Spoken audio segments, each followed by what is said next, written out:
Welcome to episode 2 of Me and Virgil, a Genesis Brothers podcast.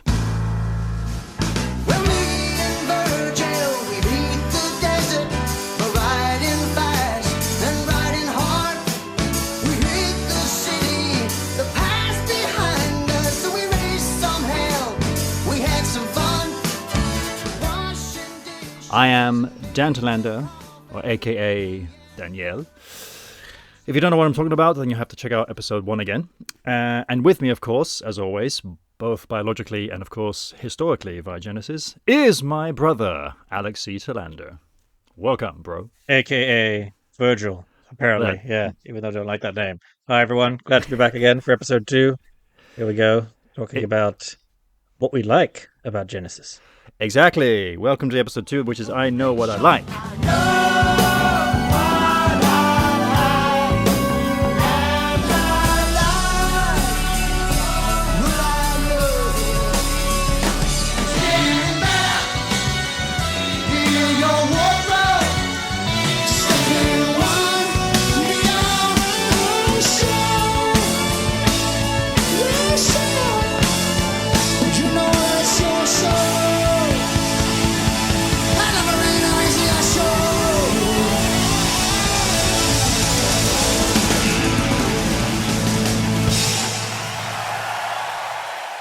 And for those of you who are checking us out for the very, very first time, actually, we welcome you and we thank you very much for joining us.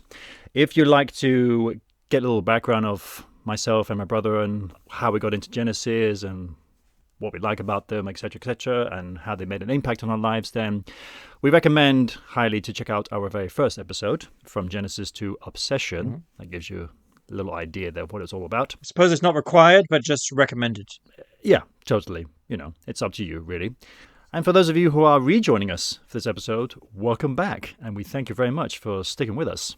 So yes, today we will be discussing for me particularly, quite a tough subject. So episode's called I Know What I Like. And we will be going through songs that we like, albums that we like.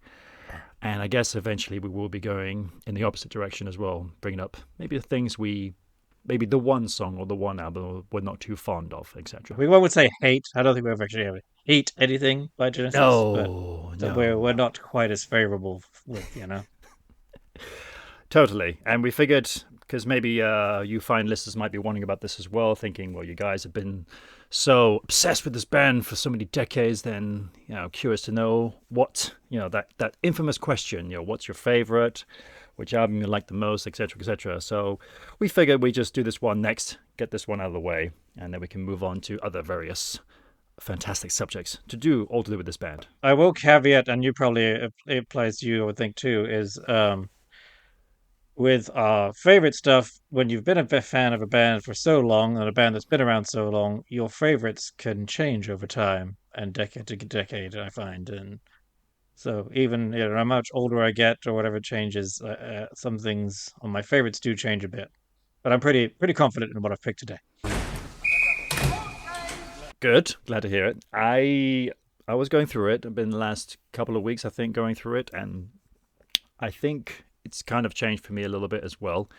Definitely, there's two. Well, for example, with the albums, there's definitely 2 albums in there that has always been solid for me. But the number three, that's been the tricky one. Well, I mean, when we get to the album, don't know which we want to start with first. But when we do get to the albums, I mean, originally we were saying top 5 albums, and then I think only just yesterday or today, Alex, you said, "Oh, you know, let's make it 3." It's easier that way, whatever. You know, to me, actually, it makes it more difficult. But I'll let you know about that when we come to it.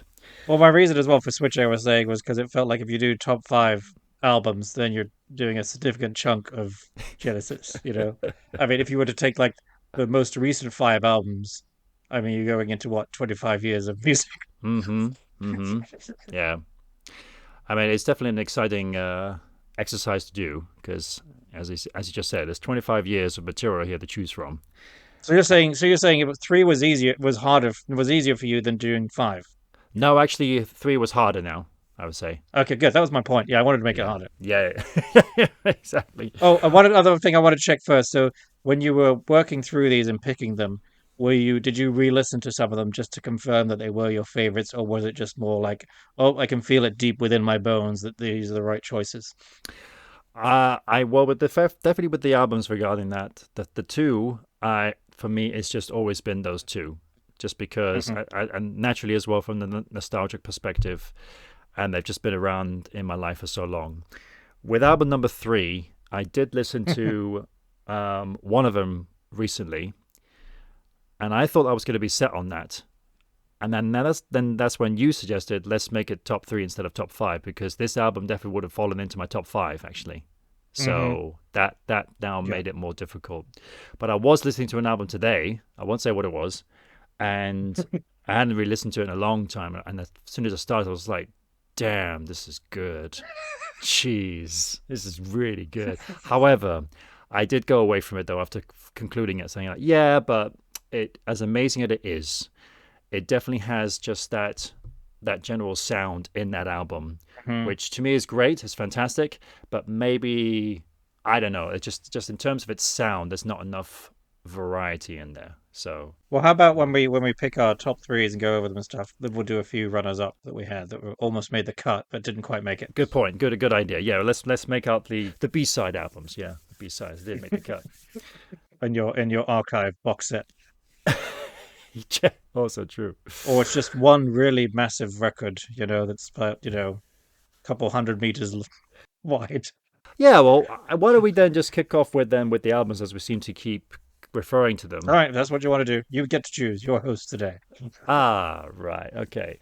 All right. Well, I guess also we need to go in these in order. But as Hmm. I'm still struggling with my number three, so I'm gonna go in. So do you want to start? Do you want to start with number three? Or you want to go number one and No, then two I'm and gonna three? start. I'm I think gonna we should. start with number one first because number three, Oh, I so you still want to go keep. best and then lesser ones, right? Yeah, yeah. You But don't want to build the tension. well, Okay. honestly though, for me, like best and then to like slightly less best, we're talking like maybe 0.99999% of that difference. You say so for me though, and this also will be a massive. Well, we've already revealed it though. This is going to be the same as what our next episode is going to be, which is going to be focusing on a particular album. So if you've listened to the first episode, you know what Dan's about to say, and if you haven't, go listen to the first episode. Yes, exactly. If you don't, then you just have to wait to the next episode. But meanwhile, I'll reveal it to you right here. So, after many years and keep going back and forth towards it, but I think just because of what it represents and everything, my favorite Genesis album of all time is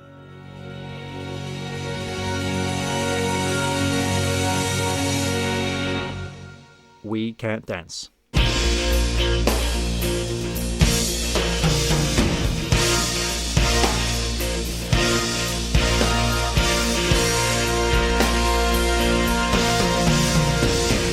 Can you see that shaft of sunlight? Can you see it in my eyes? I can dance, I can talk. The only thing about me is the way I walk.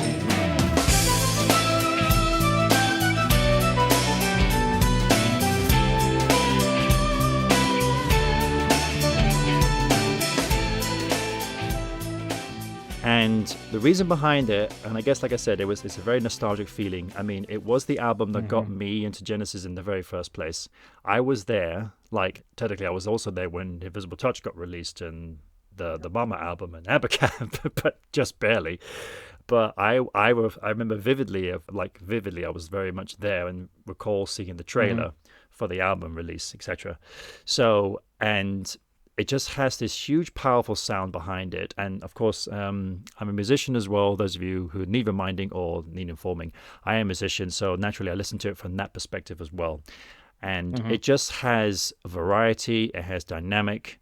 It has a ton of wonderful material, story material, especially behind it. Mm-hmm. And I'm particularly fond of it as well because I feel like Phil, he's probably the most. I only just heard this recently, actually, from a documentary that I watched.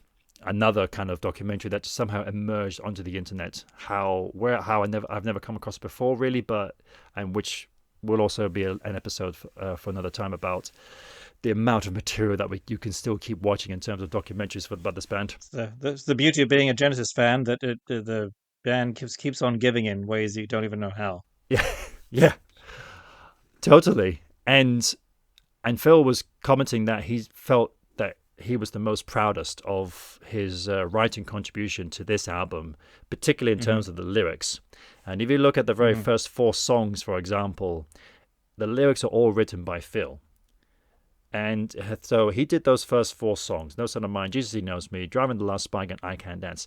And then the Hmm. remaining two he did was Hold on My Heart and then Since I Lost You, which are sadly about the loss of Right. Eric Clapton's son, because he was very close with Eric Yep. Clapton and very close with his son as well. So if you look at that, the album is 12 songs long.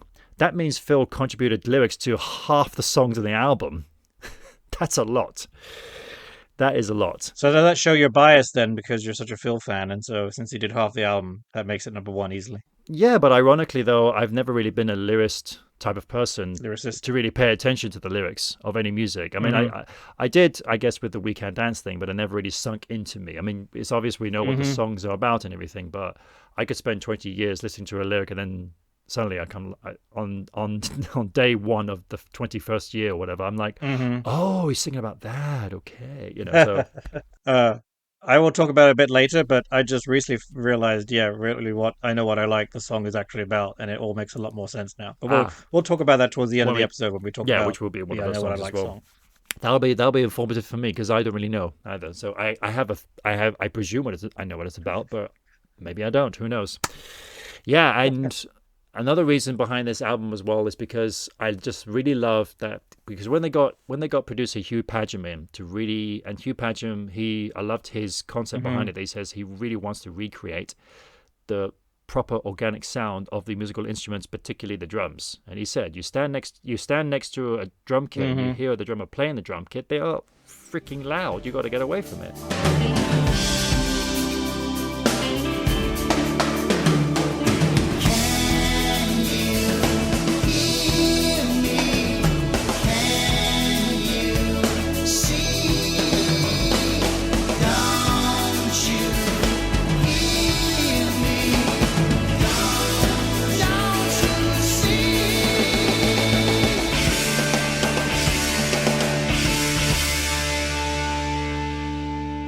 And so from the Yeah. Abacab right the way through to the Invisible Touch album, the drums are very, very loud. And I love that how they kept this on because even though this was their first time getting a new producer since then, and the producer Nick Davis, but he still really, and to me Hmm. actually, in a way, he actually almost brought a new kind of mix to the drums. Those drums sound incredible. Phil's drums Hmm. on this album just sounds insane. And you listen to No Son of Mine, and just when that first drum kicks in, that snare drum, you really are like shocked. You really are taken Hmm. back. I didn't think much about it till it started happening all the time. Soon I was living with the fear every day of what might happen that night. They say the time is And that's the beauty as well with this album is that Genesis really certainly do know how to start an album. And that we will have to do an episode on album openers, because I know that Album openers. another Genesis podcast I really enjoy a lot, Tabletop Genesis. I really Hmm. enjoyed them for the last few years. They're fantastic. Same here. I've Hmm. talked about that before too, with just how they kick off an album Yeah, is really special. yeah. Pretty much all their albums. Yep. And particularly with those Son of Mine, it's just one of those Yep. ones that just it's the perfect album starter, and it just really gets you in there. Hmm. And then there's a beautiful flow in the album as well. So I do like they have also talked about on the Tabletop podcast and Tabletop Genesis podcast about how it's not exactly a happy song. No, no, About a kid leaving home due to bad dad, and then having to come back and face his fears, and then finding nothing's changed and having to leave again. And And I liked they would joke about how, we're all in the crowd No singing, son of mine. son, son of mine. Yeah, we're like playing the part of the we're doing the part of the evil role. Yeah, It's we're not quite the same happy vibe as she seems to have that invisible touch. and this is also interesting because like I was going to say that the album has a fantastic flow about it, and it takes you up, it takes you down in various many places. Hmm. And I think I recall, I believe I recall you saying this, bro, probably when we were still living together.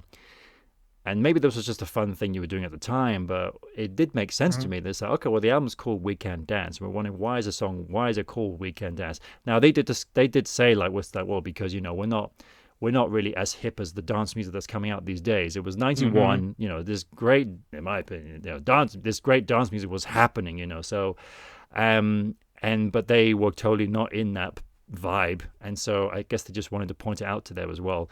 But with you, you mentioned saying, well, if you think about it, No Side of Mine, that's not exactly a song you want to dance to. Jesus He Knows Me, TV Evangelists, Driving the Last Spike, about building English railways and all the deaths that occurred there. Hmm. I Can't Dance, says it there himself. And all these other songs about Dreaming While You Sleep, Tell Me Why, Dreaming While You Sleep about a hit and run, Tell Me Why, about famine, Ethiopia famine, and Hold on My Heart is sounds like a sad love song as well.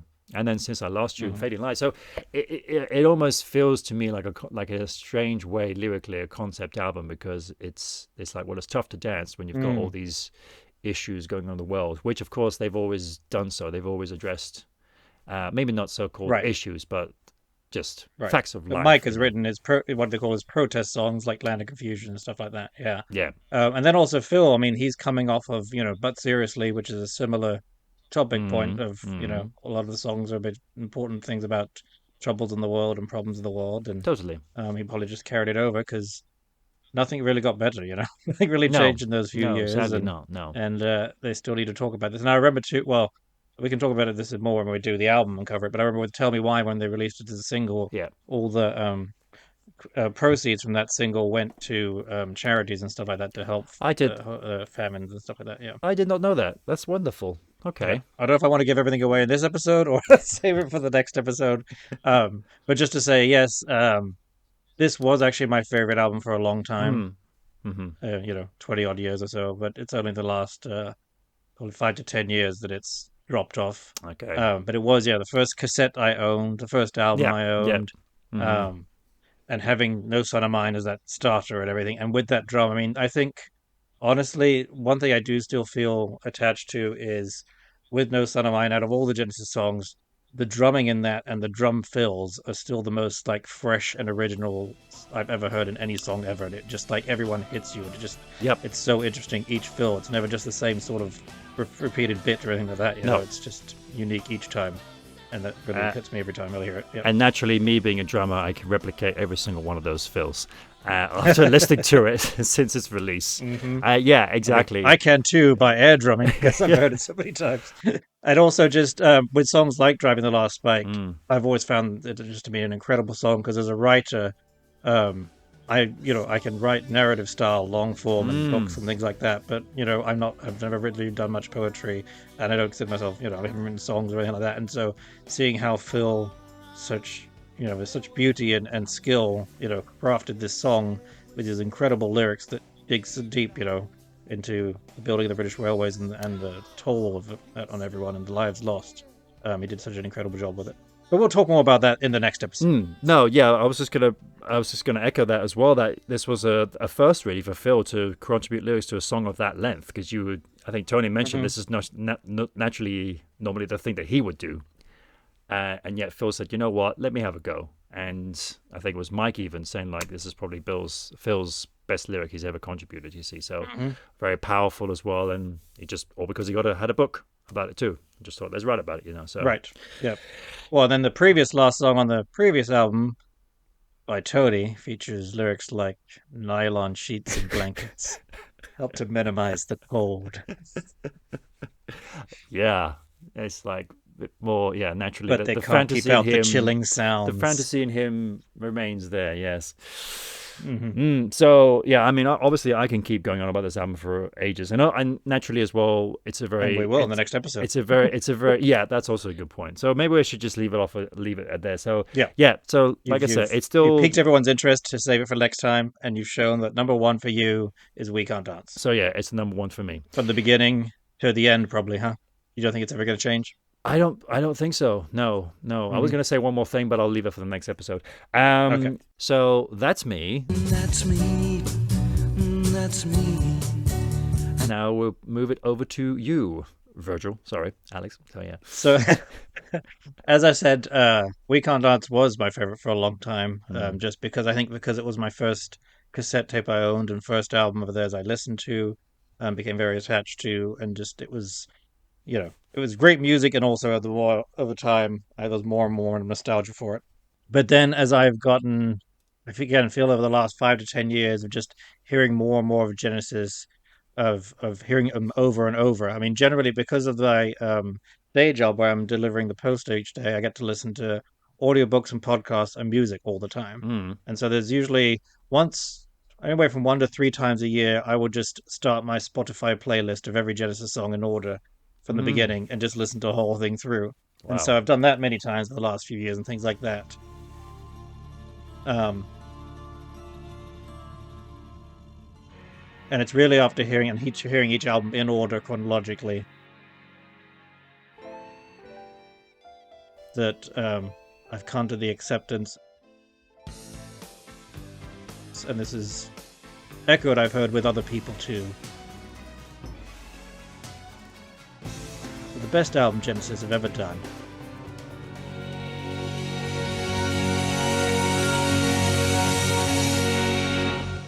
is Trick of the Tail.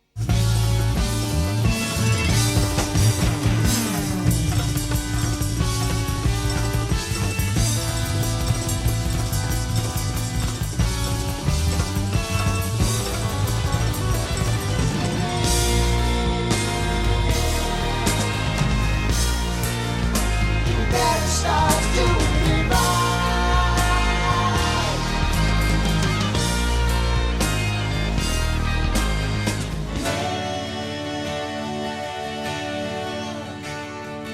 If we can help you, we will.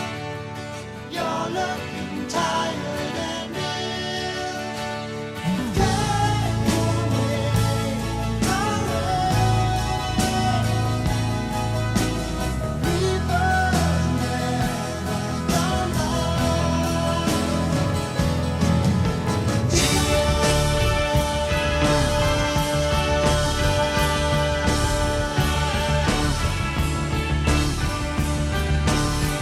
Just a good idea. All right. I also can't argue with that. I feel like they knew they needed to make a very powerful, important, big album after the leaving of Peter Mm. and the decision of whether they should keep going or if they should take a break or if they should split up, all these different things going on, and that they did decide to keep going. Um, and that it was initially all about the music. They had explored for a little bit whether to become a instrumental band too and just have it be all instrumental, Mm. as they were trying to hunt for a singer that they couldn't really find, nothing that was really working. And so it feels like all the focus and emotion all went into this music and these incredible songs that they put together for the Mm-hmm. album. Mm. It's also a known fact. I mean, Tony has said he's been involved in every Genesis song ever, Yeah. but particularly on this album, he had a really big stake in it. I think Yeah. actually Steve might have been working on the solo stuff at this point. Yeah, I'm not sure. he was Was it? actually obviously after the whole Lamb and Peter leaving and the Lamb tour, which they Hmm. did like what was it, 102 shows or something. So Yeah. I think a well-deserved break, both physically and especially mentally for them as well, especially after leaving such a Hmm. huge tool in the machine.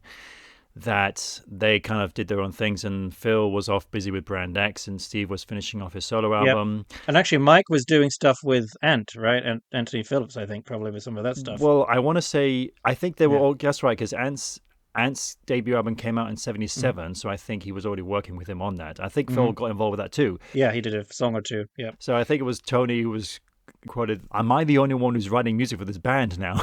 It was kind of by himself. Hence why, yeah, like you look at the credits on the album, and every single song is credited to Tony, whether co-written or by himself, which is also it's a first for the band too, because they really want to make that important statement by telling people, saying, "Listen, it wasn't just all Peter, it was us too, and we're going to prove it. Check out who wrote this song and who wrote this song," and hence why, instead of it always just being credited how it was always credited just all the band members collectively, this time they made the drastic change to say, like, okay, well, this person wrote this song, I wrote this song, that song, this song, this song. So, which they kept going right up until, the Shapes album, because that was the first time for them that they were recording in the farm, and they felt like that was the first time they were really starting a new way of writing songwriting, which was jamming, basically. So, and I wish we could get those jam tapes released just so we well, can if you remember recalling is it the second Genesis archive disc, there is the Mama jam, the Mama rough cut thing. Yeah, that was a nice one. Yeah, even with the bit, I love the bit at the end where it's still on, and then was it Phil's telling Mike, Oh, you gotta press your button. to turn off the recording because he's still recording as he's trying to talk about the song. I was like, no, keep it on. I want to hear what you're talking about, how you're crafting this song. yeah. And then, that's right. And at the end of it, he says, Wish I had some words. he's just been mumbling. Oh yeah, he just goes, and then there's this classic laugh too. It really it really creates like a fly on the wall moment, that piece especially. Anyway, going back to Trick of the Tail though. So I mean, I was just thinking about that too as you were chatting on there. Again, this is kind of similar to Week on Dance in some ways, where each song is kind of its own unusual story, a little story about something. Yeah. And you can literally see it on the album cover when you look at it, the way it was done by who was the artist? Hypno. I can't remember the name. Yes, it was Hypno, wasn't it? Let's pause and look it up. Let's pause, look it up. Hypnosis. Okay. Hypnosis. Yeah. Yeah. Because he also did some Pink Floyd stuff. Yes, Hypnosis. Yes. So the album cover is done by Hypnosis, and just you literally see all the characters that play a part in the song featured on there. So it gives you an idea of. I mean, it's definitely one of my, I think, favorite albums, and I really feel like, I don't know if it's because of the album cover, but every song feels a little bit yellow. I mean, you've got Dance on a Volcano with lava and stuff, and I don't know, just every time it all just feels a little bit yellow to me. And then you've got Entangled, which is an unusual story about a nurse and sickness and stuff like that, and beautiful 12 strings from Steve. And then Squonk, about a weird mythological creature that will dissolve into a pool of tears if you don't treat it right. Mad Moon, which is a crazy story and traveling across the desert and things, Robbery, Assault and Battery. Yeah. One of Phil's fun characters he put on to do that one, yeah. Yeah, a little echo back to almost like his Artful Dodger days, It's got to bring on that London Cockney accent, bundles of fivers and things like that. Yep. And then you've got I had it in my mind, now it's gone. Ripples. Ripples, of course. Ripples, which showed up in 2007 in a beautiful version. That was a very goosebump moment, that was. Moving song about getting old and changing. Yep. And then you have the eponymous name.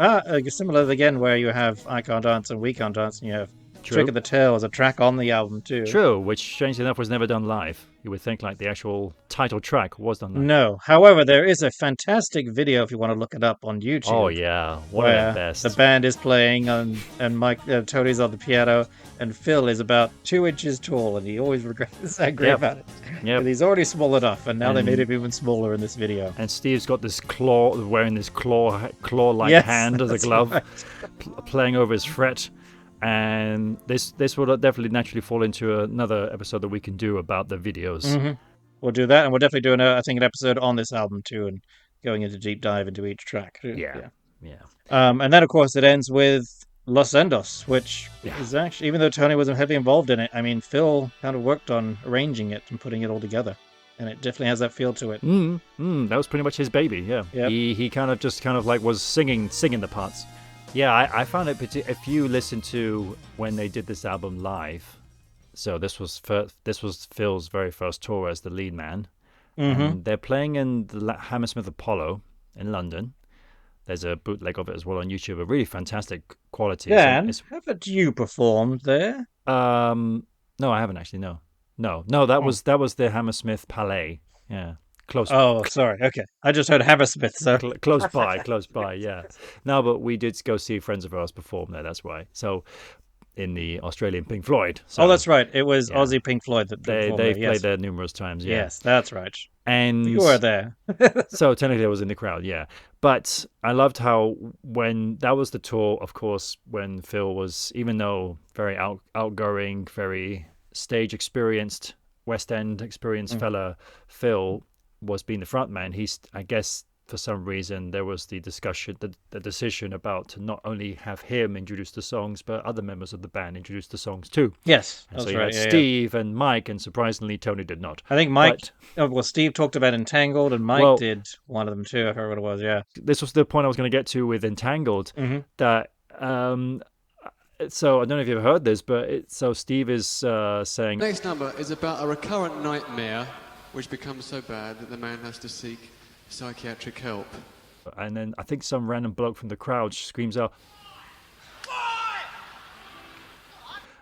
and then Steve says, Because he suffered from insomnia, that's why, you idiot. Anyway, I was like, God, Steve, you can't call your audience member an idiot. The bootleg's probably on YouTube, isn't it? Oh, that's where I found it. Okay, so I'm going to link it. Be sure to link it in the show notes, and then people can find it. Yeah, and to do the time signature. Yeah. We'll definitely link it. I think it was one of those ones where it was recorded right from the desk as well, you see. So you really hear, like, you've got, like, Bill Bruford's drums, Everyone. like, really in your face as well. You can actually even hear him screaming, because he didn't have a microphone, obviously, but you can actually hear him counting off Squonk as well at the end of Entangled.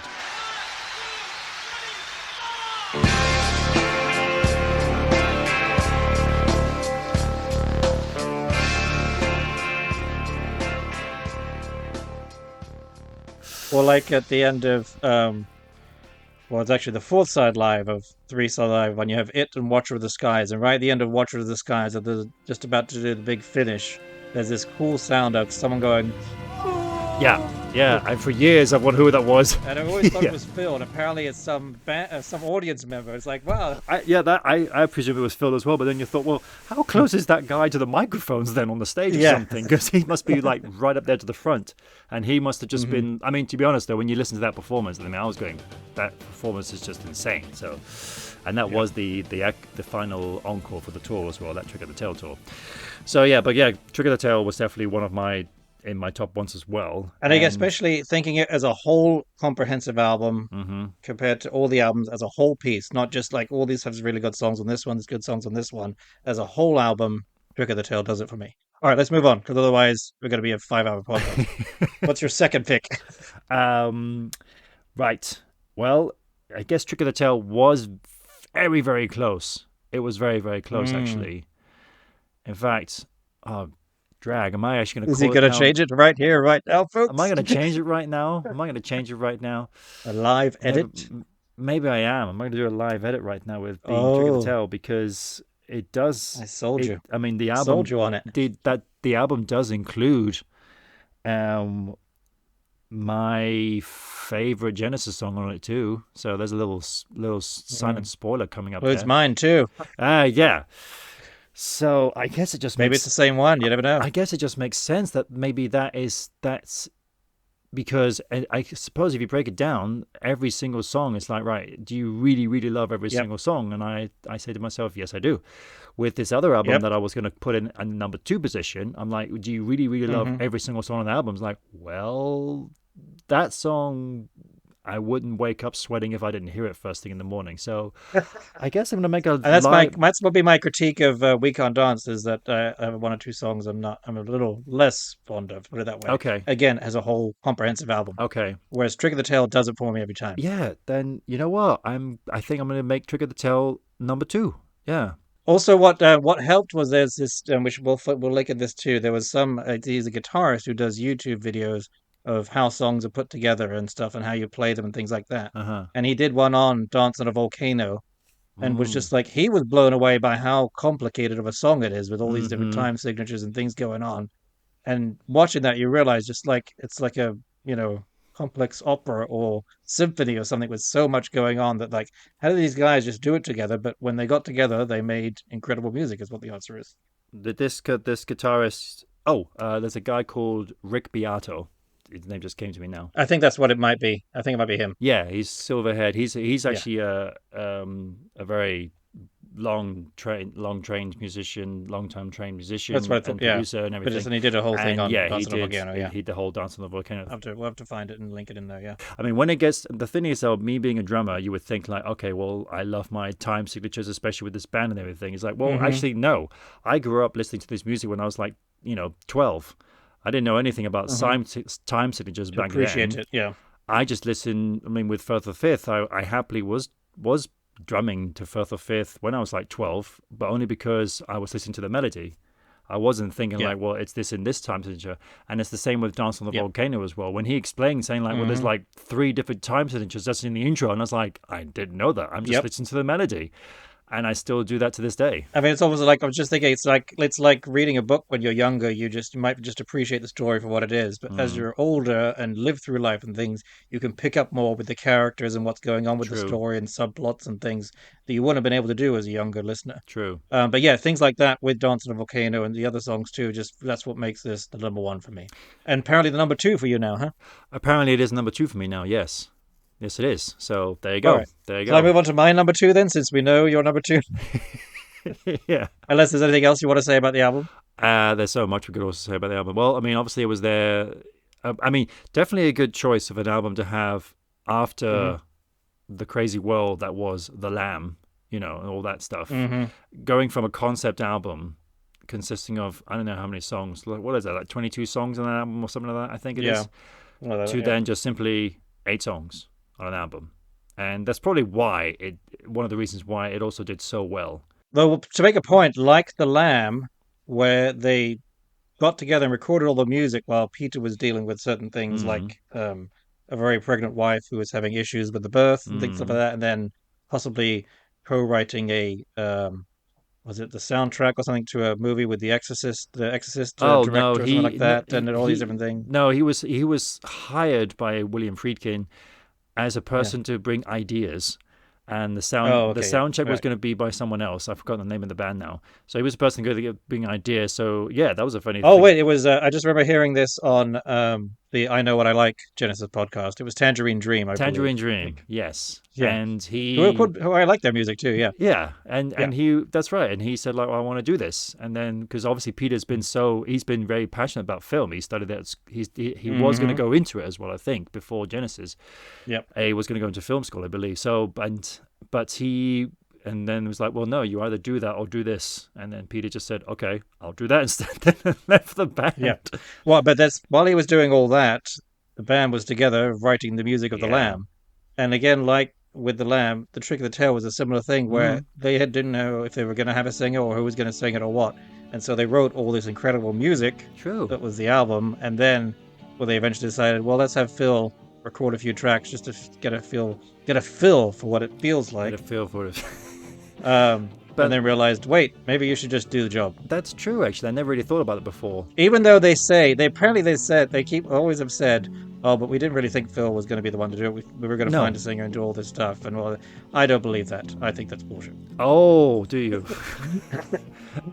I mean, but I don't think they knew from the beginning, but once it moved a little bit along and Phil sung a few, I mean, because he knew what he was singing, how he could sing on other songs and stuff, and just, I think it was obvious that he would be the perfect fit. But apparently Tony wasn't too sure still, If Phil when could take is it on Tony full ever time, sure, unless it's about something about himself? Yeah, if Phil could do it like full time, because obviously you got Peter's voice and Phil's talk about the voice. guy who was known for storming out when he was having an argument with Peter, while Phil's sitting there saying, "What happened? Yep. What am I doing?" Yeah.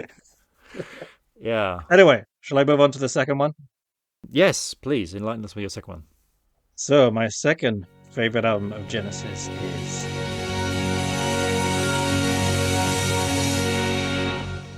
Duke.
Okay. Sorry for laughing there. There's a reason why I'm laughing, and I'll tell you in a second. Another almost perfect album. Yeah, it is. Maybe that a lot of these, again, we're kind of looking at, we're telling stories and things like that. They almost feel like concept albums, and this one definitely had the story of Duke and Duchess and all that going on. Yep.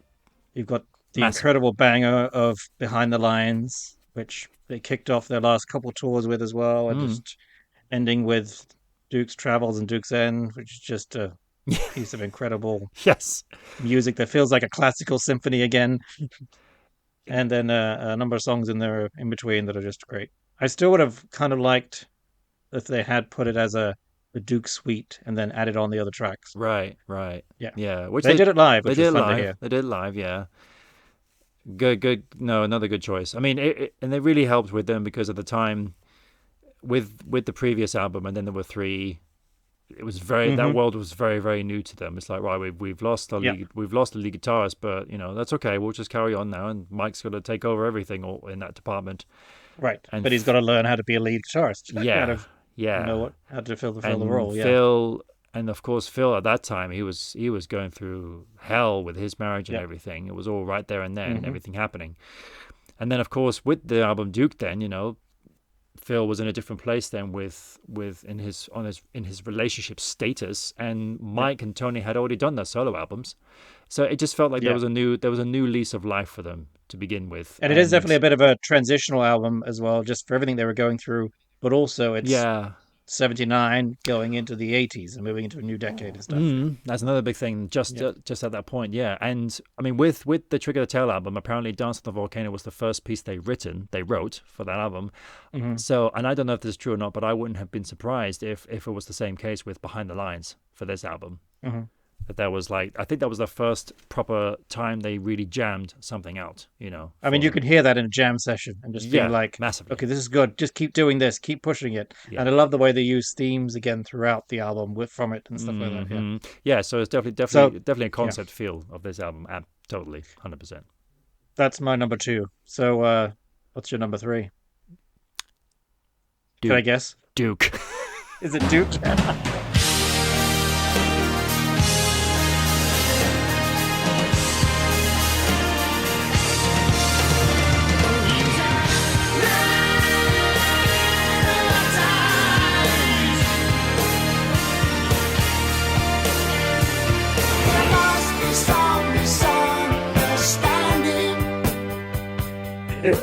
Yes, I figured. Now, Duke was going to be number 2 for me. It was going to be number 2. Yeah. I'm still wondering about it now, actually. No, only because, again, my first memory of listening to Duke was in our parents' car. Now, back in the day, I think how I got into the music in the first place was when it was time for us to have our dentist appointment in Spain. Instead of just popping down to the nearest dentistry, whatever, for some reason we would drive all the way to Gibraltar, which was at back there and then was like 2 hours away or something. I don't know how far away it was. When we get to, it wasn't that bad, I don't think, but yeah, it was a long drive. And when we get our mother on here to steer us straight on our origin of our love for Genesis, we can ask her about this too, about why we were going to a dentist that lived bloody miles away. Yeah, I don't know whether it was because obviously we went to Gibraltar, so it was an English dentist and everything. So we would go to the dentist, that's done, and then we always then went to this music shop afterwards, and that sold all these albums. And I went there so often that I just, whenever I would go in there, I just beelined my way straight to the front till there, because right at the left of the front till was a huge, not huge, but like a tower of cassettes, and right in the midst of that was a bunch of Genesis, Peter Gabriel, and Phil Collins cassettes. And every time so you have that picture still in your head, yeah. what it looked like it and was everything? So vivid. That's great. And I bought all these albums, you see, and Duke probably was maybe one of the first that I bought from there. And listening back to that, I just still have the memory where listening to stuff like Behind the Lines, and especially things like Duchess and Heat Haze and Cul-de-sac, things like this. I remember just vividly listening to that with my little like Sony Walkman, whatever it was, going in the car. Because we had the long home. drive to there and going back. So the advantage of that was we got to listen on our tape Walkmans there and back and just listen to music the whole time. Which our mother appreciated because we were quiet in the because back. we were quiet. Well, yeah. At the same time, I don't know why I had this connection, but at the same time, I had a Game Boy, and I think the recent game I got for the Game Boy was Hook, Mm-hmm. after the movie Hook, and I think there was some music in that game that reminded me a little bit as well of the Duke album for some reason. I don't know why. So I kind of blended those Interesting. lot together. So whenever I think of that memory blends into that one. So yeah, so so apart from that, the album is just in all shapes and sizes and forms and perspectives freaking awesome. The album is just Yep. unbelievable from a musician status, from a Genesis state. I mean, you can't Yep. be a Genesis fan and not really be fond of this album. You know, I mean, first of all, it's got Turn It On Again, so even fans who are not diehard Yeah. fans, they will know of this song. Yeah. And it just has so many powerful moments to it, and this overall sound Yep. as well, which is insanely loud and huge. And the drums are really loud on this too. This was the album Yep. right before Hugh Padgham came on. They still had Dave Henschel at this point, Mm-hmm. but the drums are really loud. Everything's really loud on this. So, and I think they still recorded it in the same studio that they recorded, and then there were 3 on, which, if I'm correct, is in Sweden, I believe, or Holland. Maybe. Okay, because I thought they were moved to Vancouver for, and then there were 3 when Phil moved over there. But I don't know if they recorded there or not. No, he just went over there to try and fix his marriage, but that didn't work. And So he came spoiler alert, it didn't work. back. But it led to face value, so it was okay. Yeah, it was okay. Yeah, so that's why that's in my definitely. Which has behind the lines on it too. True, yeah. And this was the first time with Duke that there was going to be the, as Phil put it, the live when he had obviously Daryl and Chester with him. He says, "Oh, we got a 6th member on stage, and we've got Roland, the bisexual drum machine. So Right. they would introduce, Yeah, what the drum machine is. the first time they would actually include a drum machine within the lineup as well, and then you create. And this is also what a number of critics, I suppose, of Genesis have said earlier. This was their last true prog rock album, which I totally disagree with. But I guess as a whole, totally yes. But yeah, Yeah, for I get what they some mean people. with that in terms of these long Yeah. passages, etc., etc. But Mhm. you know, it's arguable, but I kind of get their point. Yeah. I get their point with that. Yeah. But- Okay, so well, I guess you don't have a number 3 then, because I picked them all for you. So I'll go with my number 3.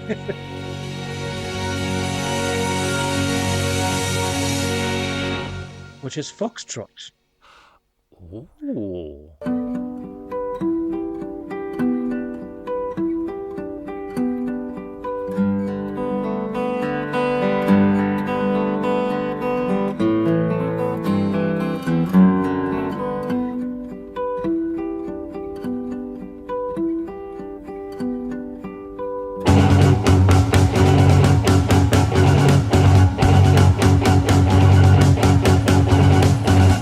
Judge not this race by its remains. To judge God by creatures when they're dead.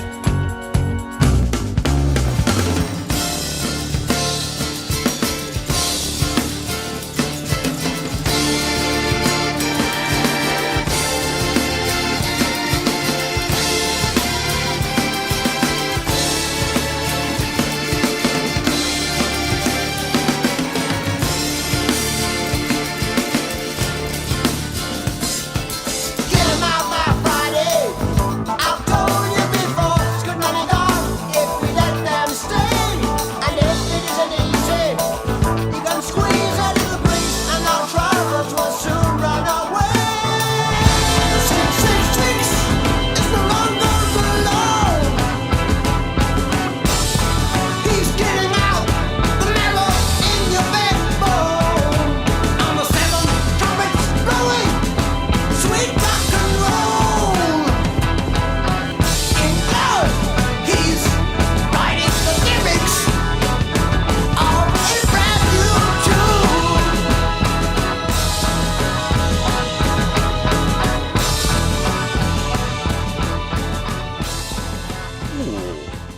Interesting. Again, listing that wouldn't have been the case, I feel, earlier in my earlier Genesis fandom career, Mm. but more the later ones, and listening over and over to the early Genesis stuff. Um, this one, again, I would point out the I Know What I Like podcast again. The guys, when they covered this album, really talked about how the five of them really seemed to like lock in with this album. Yeah. You can say with the previous ones, they were still kind of finding their footing a bit. Hmm. You might say Selling England is a little bit too commercial, possibly, or a little, something else. Whereas this one, they really just locked in together and made every song count and be really good. Mm. And of course, it ends with Supper's Ready. Yeah. Um, Again, I feel with my three choices here, the balance of the album as a whole, not Hmm. looking just at individual songs again, but looking as a whole package, um, Foxtrot is a really good album. It is a very good album. Yes, it's a very in terms of its production as well compared to Nursery Crime. It feels more, yeah, more. It feels bigger, in a way. It's Yeah. definitely a hmm different hmm sound compared to Nursery Crime. And it doesn't kick off with drums, say like the other two, but those opening chords of Watcher of the Oh, Sky on the Mellotron are just like it, like I guess like No Side of Mine, like yeah, like what am I thinking of now? Blanking on the song. Hang on a second. Having a moment. Getting old, Like Behind the Lines, it's a whole like you have this wave of emotion and start yeah, feelings and thoughts come over you when you hear those opening chords for yeah, me. yeah. And Watch of Skies has always felt like early 70s London in the rain for me. And dark. And I also, because I think I've listened to it quite a bit when I was reading James Herbert's The Rats, which about these mutated rats that become giant rats and take over Yep. the city and kill people and stuff. But just the whole feel of it all just feels very English and London and Mm, dark and wet mm, to me. mm. Um, and plus, they let Tony have, what was they got like the first 3 minutes of just him playing around on the Mellotron before they say, "All right, should we start the song now together?" Yeah, I'm guessing this was the first time them using the Mellotron, right? Because it's not on Nursery Crime at all, is it? Mellotron. I think so, yeah. So they just got it from King Which Crimson. led to very many highs and I know a number of lows when they were carting that Mellotron around and whether it would work or not, and just It was lots of fiddling about with it it. was a beast, yeah, but totally worth it as well because hmm it just comes this incredible sound, which they just would keep using until apparently, and then there were three. I think it was Many Too Many, which was the last time they were using the Mellotron. But yeah, and then, Timetable, Cam Utility and the Coastliners, Horizons. I mean, there's so many powerful songs. Well, I like going back to the I Know What I Like podcast. They actually said like, oh, to them it feels like this is the sci-fi album. hmm And it's a good point. And I'm a huge sci-fi fan, so maybe that's got something to do with it. Yeah. That most likely does, yeah. And if you are interested, yeah, be sure to check out their episode on this because they actually reorganize the album. One of them does at the end by chronologically, Yeah, because technically, the Watcher of the Skies is in the future, and yeah. then Timetable is like medieval and stuff. It's kind of fun how they That was really reorganize it. cool. Yeah, That I really well liked worth that checking actually. out. Yeah, that was quite hmm cool. Like cool concept they did. All right. Well, yeah. This was kind of gonna bring me to my next point. That obviously now we've reached the end of our top threes. So obviously you've noticed in my top threes that Peter is nowhere in sight. I So know. yeah. Hope Peter's not listening, Uh, otherwise he's going to be unhappy. well, this is why when you said, "Oh, top five albums," I thought, "Oh, that's good. Then I'll definitely have enough space there for Peter." You hmm see, hmm so if it was gonna be a top five, then I think for number four for me it would have been Trespass hmm hmm hmm because that to me it's almost like an album to go traveling with or something. Totally, It completely. it Yeah, I totally just see that on the train or whatever. Yeah. it just feels like you open the door and you're hmm about to take on this journey. There's the And part you're taking on there's a the part in journey. front of you. Yep. It's almost like you're Bilbo Baggins, and then you just hear Peter's voice looking for Looking for someone. someone. And you go off to this white mountain. And then you see some visions of angels. And you undergo stagnation. I said I wanna sit down. And you see the sky at dusk. And you're stuck in this Yeah. quagmire. But then watch out, because at the Yeah, end, watch Someone's going to stab you. A great big war breaks out or whatever.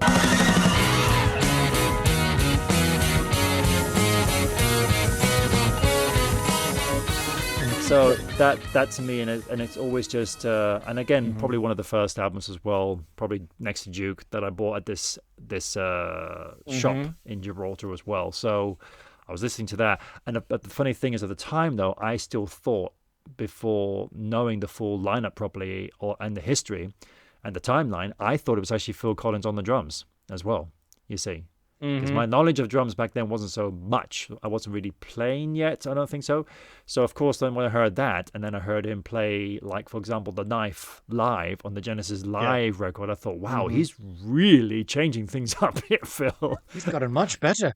Completely unaware it was John Mayhew on the album, you know. Yeah. So, I feel bad for the guy. To be the drummer before a person like Phil Collins steps into the band, it's always going to be a hard act to follow after that. Someone has to be, right? And, you read the stories and everything, and I was reading about it actually in the book, chapter and verse, just yesterday, about John Mayhew had to be shown, when he was shown parts by Peter and Anthony Phillips, that when John was shown something new, he would have to then really learn it. You know, even though he could play, he was experienced and everything, but... When they were having to tell him how to do stuff, I think, what fill even they wanted. Like, do the fill this way.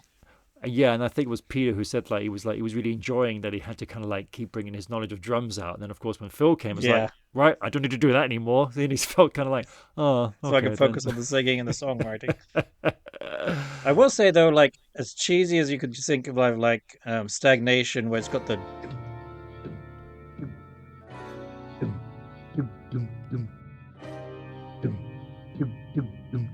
it sounds cheesy, but it really worked for the song, I've found, and I've grown to love it. Yeah. I mean, you check out what he does on that, then you check out what Phil does in the archive. Again, very, very different.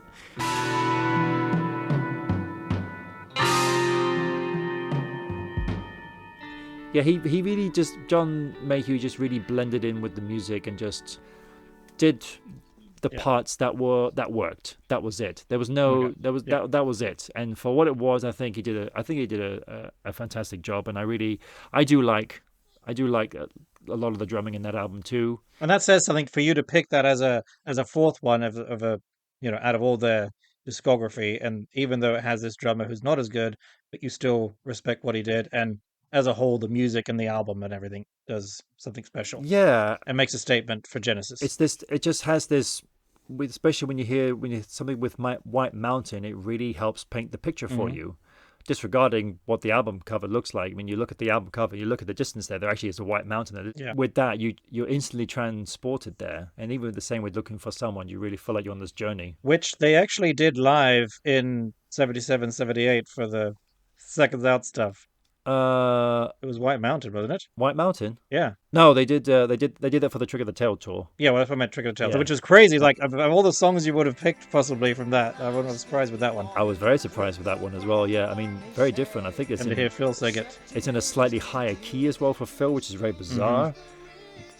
There's not much. Well, it's early days, when he likes to keep pushing his when as Phil said, his testicular region was much higher up than they were up itching there. Up his jeans. But and there's the drums is very different as well. There's hardly any drums in there. There's Bill is just doing this percussive thing, really, you know. But it's very powerful. And the way they do the whole harmonizing choir bit at the end too is very cool. Even though it's very cool. Not the same band almost again. Yeah. Yeah. No. Anyway, so that's your runner-up. I guess my runner-up is a pretty easy one. Then I'd go with We Can't Dance. Okay. Cool. Which we've already talked about. We already talked about, yeah. Well, if you were going to have a number 5, then this was a tough one because I kind of had to really think about getting ideally another Peter album in there, So maybe I was looking at it from that kind of point of view, thinking well, come on, be fair on Peter, please, Even though he's only got 5 albums under the belt, where Phil's got not that many more, I suppose, but quite a lot more. So, but. I would then say, and I can't help but maybe just thinking because of just the classic tracks that are on this album, but probably would for me, but in terms of the feel and the vibe and just the Englishness about it, is probably Selling England by The Pound. I was kind of wondering if it was going to be maybe Nursery Crime, because that just has this beautiful just English vibe about it. Whereas with Selling England, I think just because it's it's just has such power, and it. I mean, yeah, I mean, I think it's a very well produced album, and it feels like the guys have got it. You know, they just really got it at this point. That they knew exactly what they were doing, even though, strangely enough, Yeah. I think they were kind of stuck for material at that point. I think they were struggling to actually Yeah. find material, which I didn't know about until recently. But then you think about the stuff that's on the album with, I was about to say dance. I was about to say dance on the volcano. Wrong song, beginning with dance. Dancing with the mood at night. And then, of course, the classic "No One Like." Sunday night, Mr. Farmer called, said, "Listen, son, you're wasting time. There's a future for you in the fire escape trade." Then you got the fifth, which is probably Tony's finest masterpiece.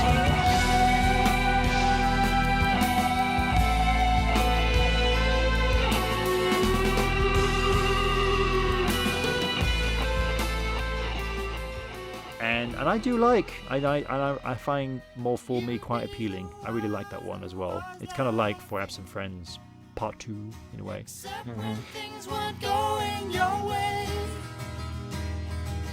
And then the lady would say that Epping Forest, that's arguable. It's something. Saved my steeple, I visited people, for this I'd gone when I met little John. His name came, I understood, when the judge said, "You are a Robin Hood." I It was mean, trying to do something, and it didn't quite make it for me. It got close, but not quite. yeah. And then After the Ordeal is a very sweet track.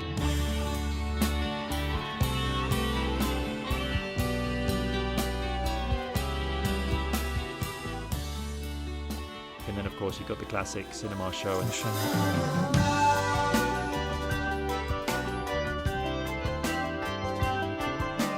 take a little trip back with Father Tyrese, yes.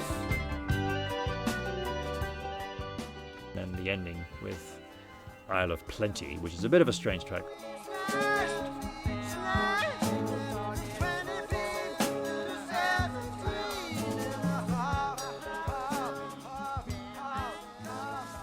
I suppose, from my point of view, I'd say is that Foxtrot feels like the band came together and put all those songs together as a band, whereas it feels like with Selling England, it feels a little more like some of them wrote their own kind of Yep. songs, and then Yep. they came together and performed the songs and put the songs together. So it's still a very strong album, but it doesn't feel as cohesive as a band that put the songs together. Yeah. Which again, I feel Trigger the Tail does that, and Duke, True. which you could make again similar statements. I just realized in saying this too that you've got, Trigger the Tail when Peter's gone, and then you've got Duke, which is an album after with True. Steve gone and stuff, and just like that's when they're starting to lock in and really feel it. I mean, maybe I'm going to make a live decision again because you want an album that you just love every single track, And I think about it, I was like, well, I have Plenty. Don't really know what's going on there, to be honest. And Well, we can do that when we cover that episode of that album, but I mean, it's to do a lot with the politics in England at the time and costs of true. items and different things like because that. I am very, very fond of That's why. Nursery Crime as well, because obviously we all know it's the debut album for both Phil and Steve. But I do love every single track on that album as well. So I don't know. It's so hard because all their music is bloody good, you Yes, can't exactly. they're all good. Exactly. So my number 5 runner-up then will be Wind and Wuthering, Wow, nice. which we haven't talked much about because it's got so many good songs on. Yeah. I mean, I think Afterglow, Yeah. it didn't make it into my top 5, but it's up there in the top 10 definitely.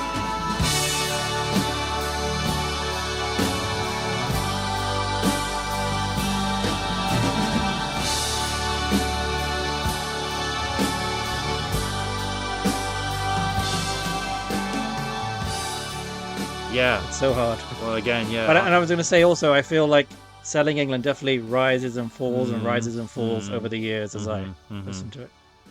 All right, so should we move over to our top 5 Genesis songs? Oh God, yeah. Well, how about now we're going reverse. We're going reverse order 5th, now. 4th, 3rd, 2nd.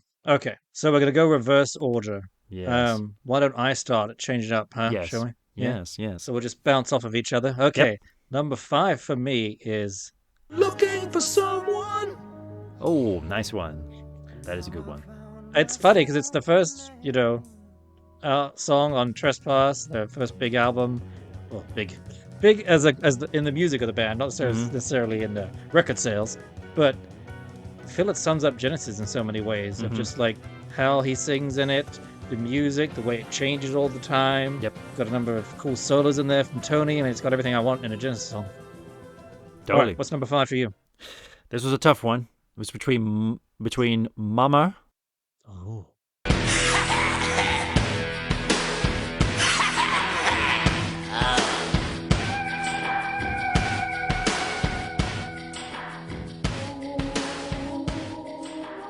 And No Son of Mine.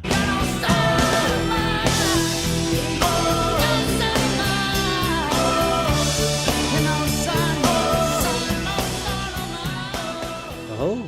But I listened to No Son of Mine No Son recently. of Mine's low down there. Yeah, I listened, but No Son of Mine listened to it again recently, and it's like, no, that beats Mama. That does beat Mama. Yep, I would agree with you with that.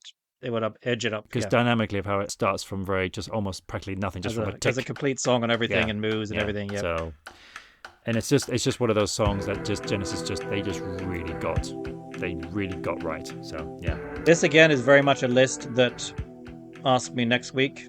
This will be reordered. Yes. Same. Or Okay. Or it'd be totally different. Number 4 for me is Fading Lights.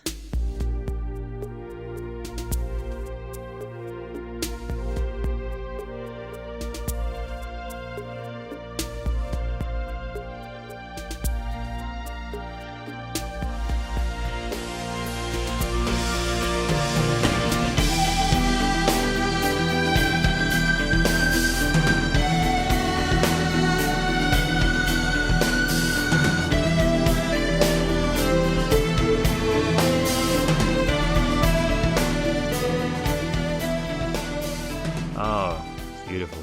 I love that song so much. It's definitely one of the best, even though it was done later on in their careers. It's just got everything. See, Tony put his heart and soul into it. I actually think it's Tony's best written song lyrically too.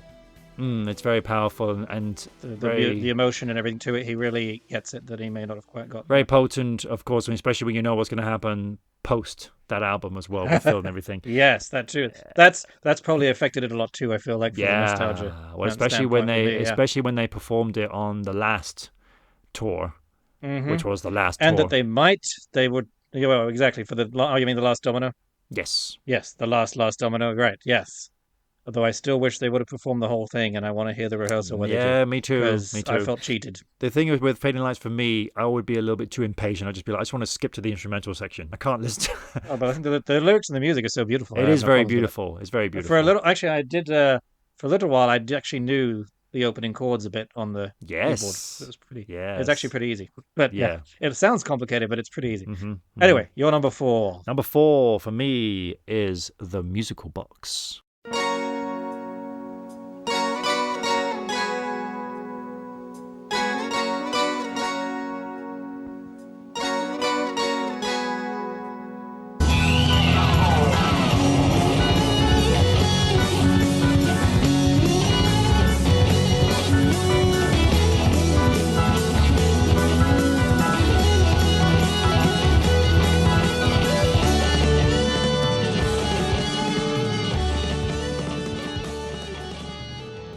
Yeah, that's a good song, man. I should have put that on this list. To be honest, I was quite surprised that it fell out of me. It just was like, no, it is because it's just got everything in there. Plus, I think it's definitely one of the best songs for a band to introduce its new members as well. Mm-hmm. And what they can do, yeah, what their range is and ability, Yeah, to show what they could change as well. And to Yeah. go from something like with Trespass into that, even though the last song on the album was Knife, so it's kind of like, okay, these guys have got balls. But then you listen to Musical Box, it's like, Then you whoa. hear Musical Box, and you're like, my God, what am I listening to? This is incredible. Yeah, and that is just something else. Okay, so it's not on my list, and I'm not going to change my list today, unlike you, Dad, but it's probably going to be on my list next week. Okay, good one. That is one of my favorite songs. Every time I listen to it, I just want to sit back and Yeah, Oh, yeah. yeah. Okay, so number 3 for you. Firth of Fifth. The path is clear, though no eyes can see. The course laid down long before.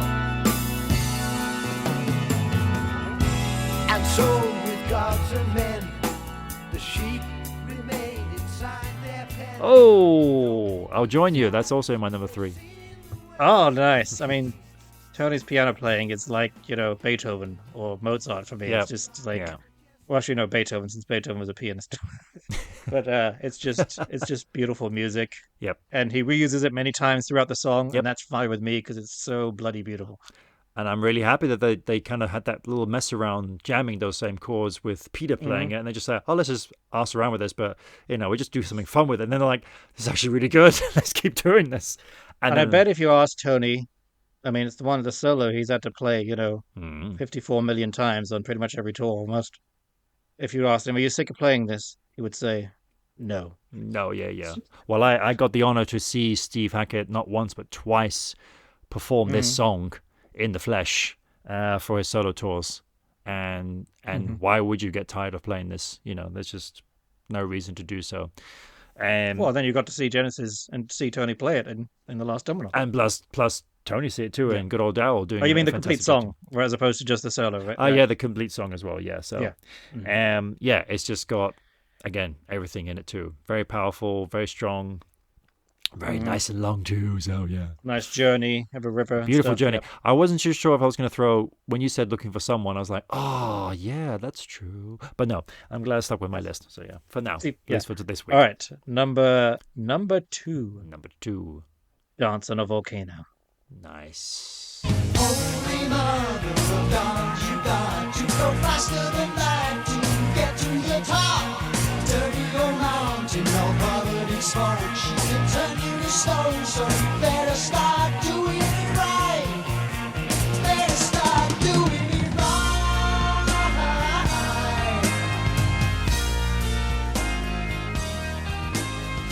Yeah, that's a good one. I talked a bit about it earlier and why it's such a special song, and it's one Yeah. of those ones that's every time I hear it, I love it. You do like the whole instrumental dance section at the end as well. Yep, I like the whole thing. Yeah, So I know the band aren't that fond of it in the end, and so they never. Really I did can it. remember but I could save this for the album, but I'll remember it this. I'll say it this time. I can remember listening to this particular song and our mother hearing it, and there was actually that bit at the end when they speed up and go crazy, and she's like, "You're listening to heavy metal," and I'm like, "Yeah, I'm listening to heavy metal." I didn't know it was prog rock at that point, but I was like, "Yeah, it's heavy metal and it's so good." Oh right, brilliant. Yeah, that's a powerful one. Good choice. For me, Número 2 para ti. Oh, para mí, Duchess. Ooh, damn, that's good. Time went by. It wasn't so easy now, all uphill, and I'm feeling so strong. Yes, times were hard. Too much thinking about the future, what people might want. And when there was a time that she will fall, when nobody called no more. And so And I that is not going to change for me. It's just beyond powerful. And I know it's one of Tony's favorite songs, and it's definitely his favorite song on the album. And their performance on the Last Domino was just And yes, to witness them playing it last year Yep. here in Berlin, Yep. it was just something else. I mean, the emotion they put into everything, it's almost like it brought you to tears each time, whereas it might have not have done before. It did bring me the tears. I mean, maybe because Tony had said in that interview where he always saw Genesis' career like Duchess, Yeah. of the different stages, and I can't remember which documentary it was for. Was it? I think it was for the behind the wasn't music. Weekend I Dance. It believe. must have been. I think it was behind the It music. might have been. Yeah, maybe it was that or whatever. So when was that? Like mid to late 90s. Yeah. Yeah, and then talking about how now we're at the end of it, and I said, no, I don't want you to keep making music. Say it ain't true, Tony. Yeah.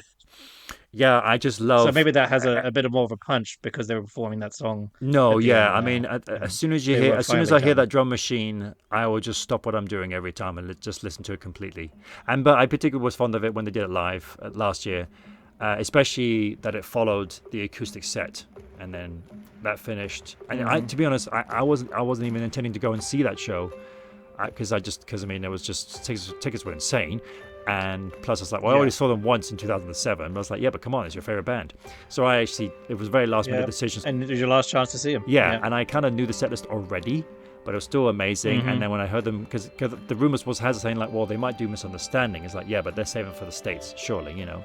Yeah. And well, and you heard about that, right? They did it once, I think, in Chicago, and like the world screamed, "What did you do?" Oh, really? So then, and then pretty much the next show they put it back in. Really? Wow. Okay, cool. Yeah. No, as soon as that drum machine started for that, I was like, oh my God. And then, of course, they had to put it in a different key, much lower key for Phil.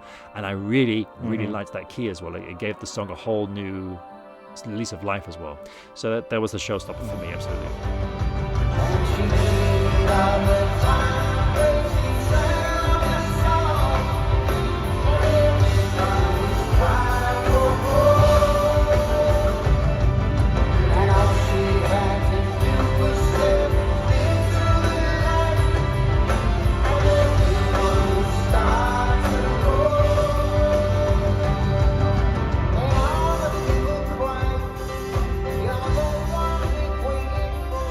Dreamed of a time when they sang their songs. Yeah. And everyone knew it. Yeah.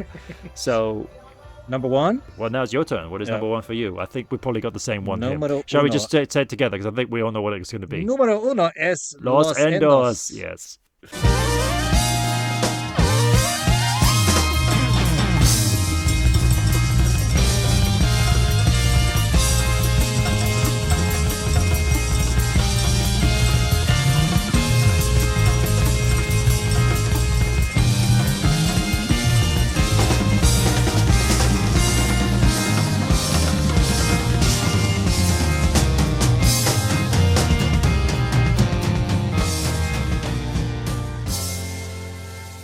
All the way, baby. Yeah, totally. Which is kind of strange, even being it's an instrumental song. I think every time I hear it, especially live,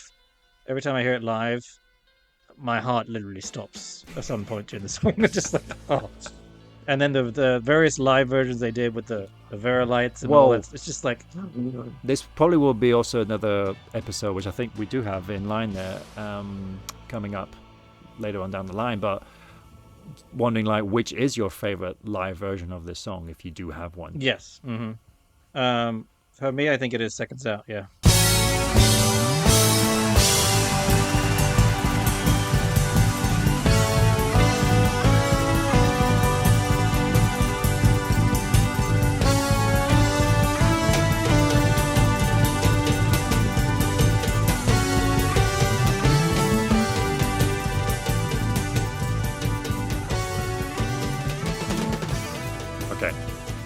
For me... Oh, you don't agree? I got a different one. For me, and probably... This is probably my absolute favorite Genesis moment to listen to. Moment. Is when that Squonk reprise kicks in at Wembley Stadium on the Invisible Touch tour.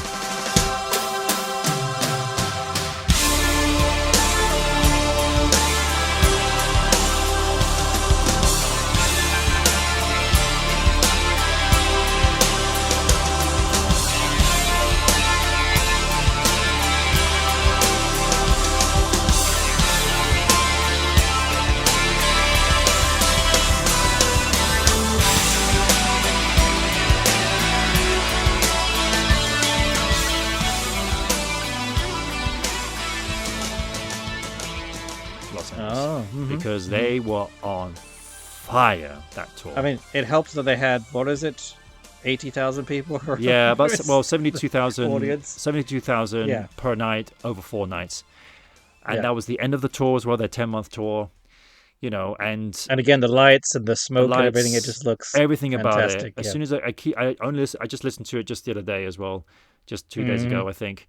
And every time I stop what I'm doing, the volume goes way up and tears get in my eyes. Yep. I get goosebumps all over my body. And again, this is what Genesis is so good at, the way they can have this incredible song and then bring it to absolute silence, give you a moment to catch a breath, and then bam! You know? And it's interesting because obviously Tony always used, I think, the Mellotron for that part back in the day as well. Whereas the Mellotron was no longer being used. He was using this very different sound, but it was still an extremely powerful sound. And in certain ways, I actually really liked that sound, almost to the point preferred it. And it's just, and I mean, the band could not be on fire at this point because, they got the number one, and Phil, he's number one all over the world right now as well. So he's on fire. He's loving it. He's happily. He's got his new wife as well. He's all happily married and everything. So he's on cloud nine. He's just, last year he did Live Aid. Well, I love too that they could have easily done a lot of more just recent stuff and more commercial, shorter songs, but they still chose to bring back a lot of the big songs and classics like this one. Just, and the fact being that you've got this audience of like 71,000, whatever it was, and it's like, well, surely a lot of you fans are very new. And yet, when that song kicks in, it's like the entire stadium is screaming because they all know it, whatever. Oh, I mean, they brought it back again for 2007 too, though. From 40 years on, and because they knew it's a popular song and everyone wants it. I was really hoping they would, because that I didn't know the set list for. Yeah. They did the drum duet because that's always where it followed, and I was like, please do it, please do it, please do it, my favorite song, and it's like, yes, they did it. And then I was even more happy when the live over Europe came out, and obviously most of that was recorded in Manchester. They used a Manchester gig for that. But then I kept looking down. I was like, anywhere in Twickenham, which is where I saw them in London. I was like, what do you know? Los Endos is recorded in Twickenham, where I was at. If you listen very closely to the screaming crowd at the end, you can just pick out Dan's voice. You've got to listen really hard, really hard. Well, I think were you one of the little people at the back, or were you? I was kind of actually I was the little people, but kind of in the middle between the front and the back. Yeah, medium-sized. To be honest, that big moment where they literally coming to their last hit, it was that one final, and then silence, and then. I think, and that's what I love, especially with the Invisible Touch tour, that the entire screaming stadium is just going ballistic. But when I saw them on the redoing tour, I vividly remember just that goes, and I literally just go, yay! And I'm just screaming throughout the entire silence. And I was kind of hoping I could hear myself in the microphone, but no, I could in the recording, but I couldn't. Maybe in one of the mixings you can. Probably. It's kind of interesting too, because obviously that's not in the studio version, and what it must have been like when they, first rehearsed it and chose to do that and being like, oh my god, we just made the song even better than this. and I don't know if you've ever heard Steve Hackett's version that he does on his solo tours. I've heard a little bit that he has saxophone in it, doesn't he? Yeah, I think it's more of a clarinet, but which provides that really nice so it provides a nice accessory to it, but the ending is quite different and not as impactful. So I'm kind of curious as to why he went for that ending instead of just the ending, which he did do with the band. It's definitely it feels like a love-hate relationship almost with Steve and the Genesis stuff, where he left and didn't feel like he, was a valid member at times and wanted to do his own stuff, but also it's kept his career afloat by doing Genesis stuff. So I think he probably just wanted to be like, well, I just don't want to do the same thing. I want to do something different. Yeah. Kind of like Phil did the same thing with his big band, True. Yeah. Okay, so now we move on to the very easy question of who's your favorite member of Genesis and why? Well, I guess it's pretty obviously easy for me. I know. It's obviously John Mayhew, isn't it? Yes, it is. Was it John Silver? No, obviously because of the impact that he's given me in my life and changing it and everything. It's good old Phil. And again, I suppose we kind of gave this away in the first episode. Well, just because also I can relate to him so well. I mean, he's a lefty like me. He's quite outgoing. He was involved. Yeah, that's really special. He was involved a lot in the theatre work as well, which I was as well. So he's drums, sings, I sing too, and it's just so many things behind it. And of course, then when you and I, we were trying to recreate the infamous Nebworth show from 1992. Then I would be Phil, so. Now, I wonder if you were right-handed, if you would have switched to playing left-hand or not. Oh, yeah, I wonder if I would have done that. And that's the other thing as well, because so many drummers, they would be lefty, but then they would actually purposely change themselves to be right-handed, to play right-handed in a way.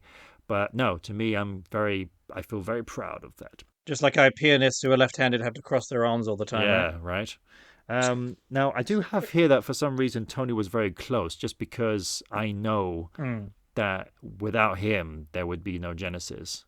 So in that perspective, I would say like he's definitely the best member to have in the band. Well, and as we already know, he's my favorite member. Yes, I presume that's who you were going to go for. Yes. So Yep.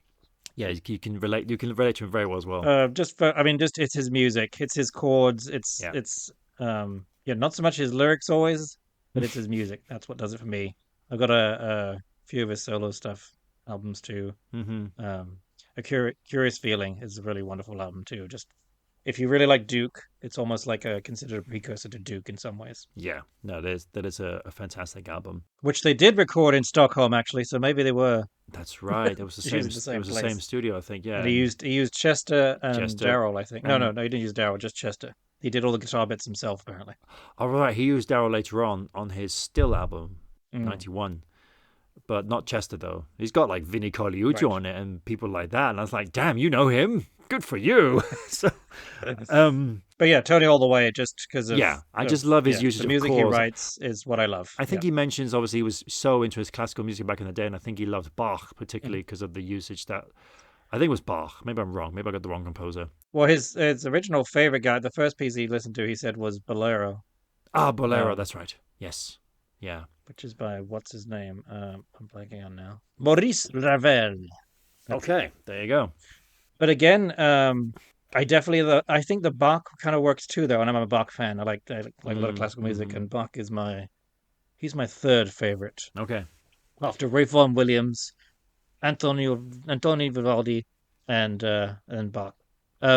But further fifth, and also the a part of Duke's End too, or Duke's Travels rather, where it goes. That bit also just reminds me a bit of Bach too, so I feel like there's definitely some influences Okay. there. Okay. I get that. hmm I've got here in my notes that we discussed our favorite albums and favorite songs, but we also wanted to go the other way by discussing our least To favorite balance things out. to balance it out. Yeah. And this was quite interesting as well because, as I mentioned in the previous episode, I'm a very biased fan here. It's very hard to not hate. I'd say, but well, not no, to you're be more a of an big fan. impartial fan because you don't hate anything. You love everything. Yeah. Well, I do have. You're biased in that you love everything. I Yeah, won't say but I anything bad. I actually did manage to find a song that I wasn't a big fan If you of. found one, In fact, your least favorite song. In fact, I actually wrote down 3, which comes from all 3 Genesis singers.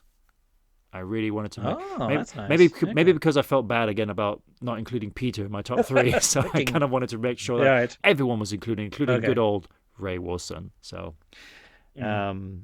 so while I'm at it, then let me start with my least favorite song. Now, again, it's a bit unfair because 1, it's a B-side, and 2, they only did 1 album together. You see, so Well, I think that makes it easier though. It's a B-side because that's why it didn't make it on the album. yeah. So for me, it's Papa He Said from Okay. Call Yep, and I can Osage, give you that. Yeah, because I really I do like parts of it, but overall, it doesn't quite. Well, work. yeah, I mean, I really love the other B-sides. Banjo Man, I think, is a great tune. I love Banjo Man. Yeah. I wish that had been on the album, and I Yeah. think it could have been a fantastic single. But Papa He Said, and I felt like Ray's vocal performance, maybe it felt like almost like it was either 1 or 2 takes, and then just felt like, let's just, we'll come back to it later on, whatever. I don't know. But, and lyric. And I like a lot of the other B-sides too. They do lots of meaningful, yeah, moving yeah. music and stuff. But I, Give a lot of I really work. really tried to Yeah. get past the lyrics with the Papa He Said. I just don't get it. It's just not powerful enough, you know. Papa He Says you must walk up the hill. If you don't, then no one else will. It's kind of like, okay, well, Well, what is it? Papa, he said you must set the lights down low or whatever. yeah, Like, yeah, what? yeah. So there you go. Maybe he wrote. Did he write? Do you know if he wrote that one? I don't know actually. I don't know if he did. I'm very sorry, Ray. You know, but I wonder if he performs it live. yeah. Oh, that's curious. So, what about you? Do you have 1? Do you have 2? Do you have All 3? right. So my worst. I've only got one, Okay. Oh. and I kind of talked about it in the last episode Oh. too. It's Who Done It. Who done it? Okay. I love that. Unfortunately, I used to not even be able to listen through it. It was just too painful for me. Now I can actually listen through it okay, Okay. and not, I think just because feel I just sick. love the riff too much. You know, just not Yeah. not just the lyrics, but just goes like. I I mean, it's the repetitive, we know, we know, we know. The way it just keeps building it. It's like, you're giving me a headache, and then you're making it worse. Thank you. Yeah. I mean, So I do like how it ends. well, if that song did not exist, then you would never have had Tony playing a prophet wearing a snorkel and a diving mask. Right. So, While Mike's on the drums. I mean, I'd love to know who came up with that idea, whether it was Tony himself. I think it's probably them just having fun and being like, well, I know. we know the fans aren't necessarily going to like this one, so let's just It's like, have fun. yeah. But the fact being, it's like it's Tony doing that. If it was Phil or anyone else doing that, Daryl, but the fact that Tony's doing it, I mean, that's just. I mean, that's the point, isn't it? Yeah. I will go for another least favorite song then from the Peter era, and I'm probably going to get ridiculed for this, but well, I just never got it. This is going from the Lamb album, the Lamia. Why? I think just compared to the rest of the album, it just doesn't stand out as much for me. I mean, it's very repetitive, but I think that's the whole point of it, because it's kind of like it's almost replicating, it's almost creating like a scene in a musical, and you have a verse and a chorus and a verse and the chorus and a scene 1, scene 2, and then you go back, you reprise that scene, and the song is kind of doing that, which you then find out later on that everything that happens in that scene resets itself. So maybe that was kind of the whole point behind it.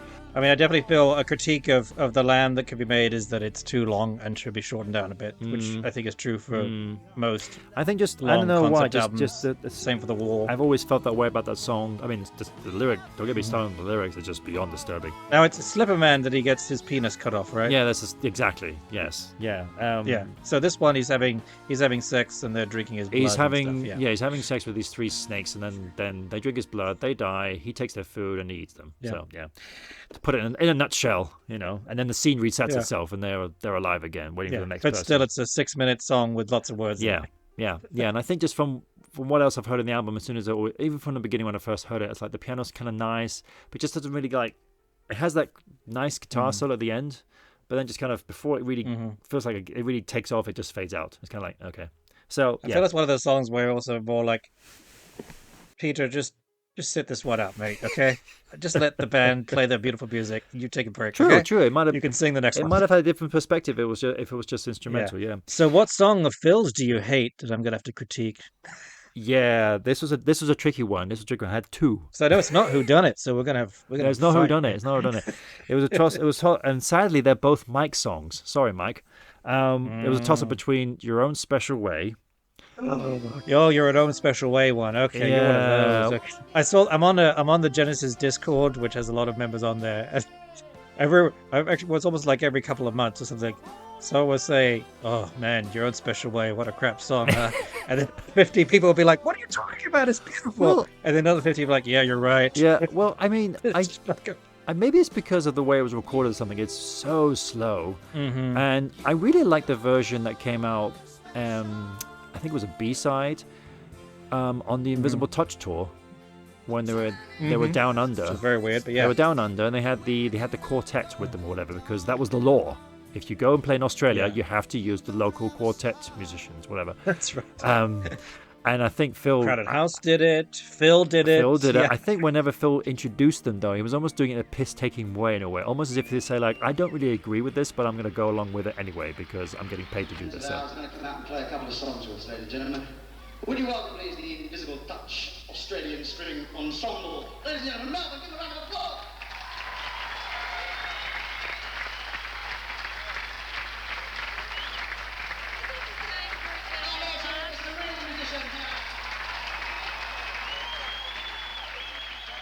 But so I really like that version, and I think it was just because of the way it's been recorded. It's very slow, has that keyboard part in the middle. After a very long, again, I feel like bits of it are a little too long. Yeah, There's too many chorus It's repeats 6. and It's about stuff like that. it's about 6 minutes. It's a ballad. It's about 6 minutes. But that's also why Wind and Wuthering isn't my top album, because Okay. I like the song, but it's not. But then again, there's Say It's All Right, Joe, which has these opening guitars. Say It's All Right, Joe. I mean, like, yeah. I mean, the middle part, and even with the part when it kind of picks up. Yeah. Even that's kind of like, okay, I'm not too sure about it, So, and then it just go back to it. I mean, and don't get me started on the live version. I mean, if you got 20 minutes, I was going to you got say, 20 I like the studio version, but the live version I have problems with when he's literally like drawing it out and Yeah. pissing off the band you when he's going to sing the next lyric. You need to clear about 20 minutes of your schedule to listen to that whole thing. And Sydney, by coincidence, was the second cousin of Albert. And every night, he used to come to this bar where he used to have a few drinks, see? A few drinks, 1, 2, 10. And he used to drink himself into a stupor every night. And he used to come down to this bar and listen to Joe play the piano. And my friend Joe's. So come with me to a seedy little bar somewhere in downtown London. It's about closing time, and it's all say it's all right, Joe. It's the bathroom break song where you can get another drink, have a meal. You can have a go off, have a bite, if you need to. bite and come back, and it'll still be going. Yeah. So yeah, and I'm very sorry to Mike Rutherford because both these songs are his. I didn't know that was his. I thought it was a Phil song. No, Okay. it was his. Yeah, but Especially since I think Phil might have had a bit of a drinking problem at the time too, so it's really touching you. And yeah, one of the rare times that Phil dresses up as well, which is kind of interesting. And then uses Tony's piano as his bar stool, as his All right. bar.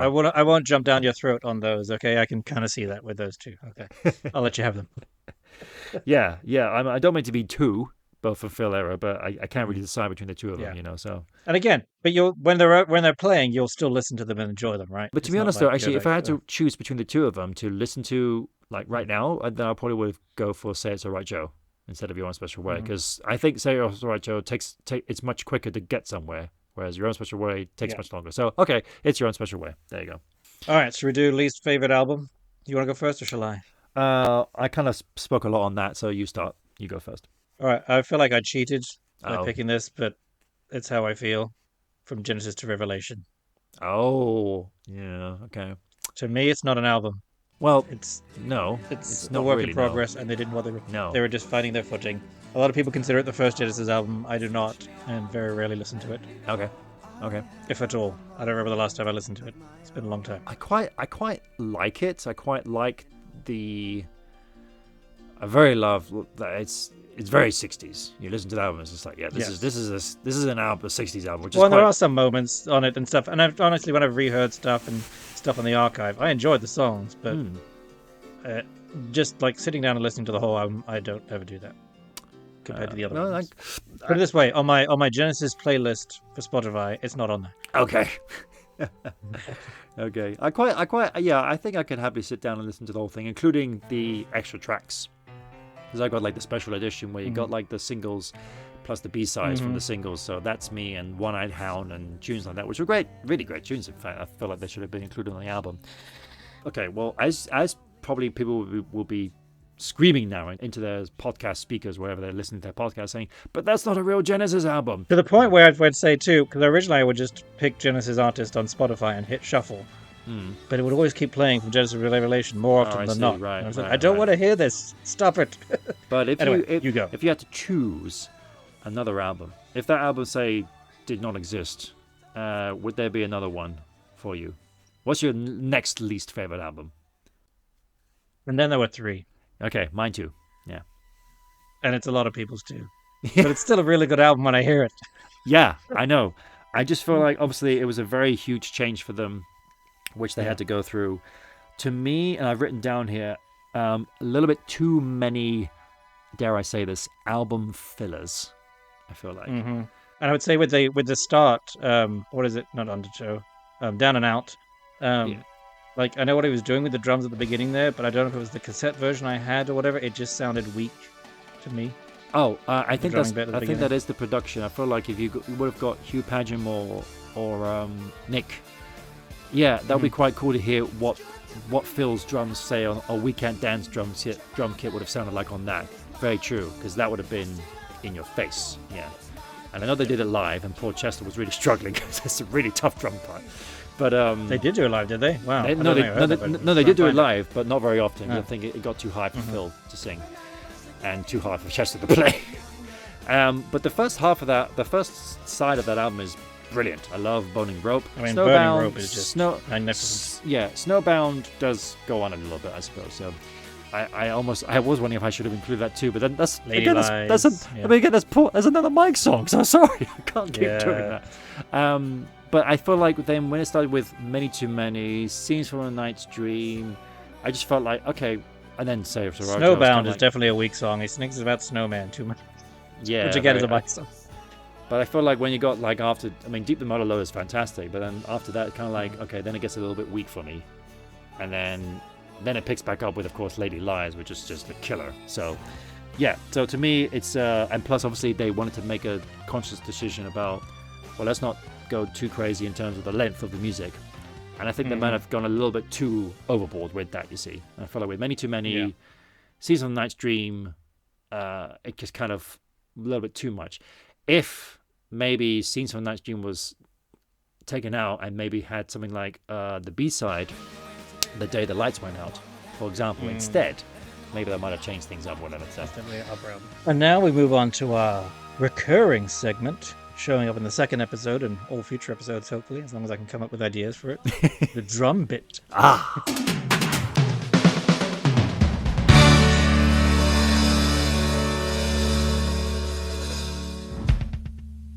Yes. Where I get to hear Dan talk about drum stuff that I never knew about before.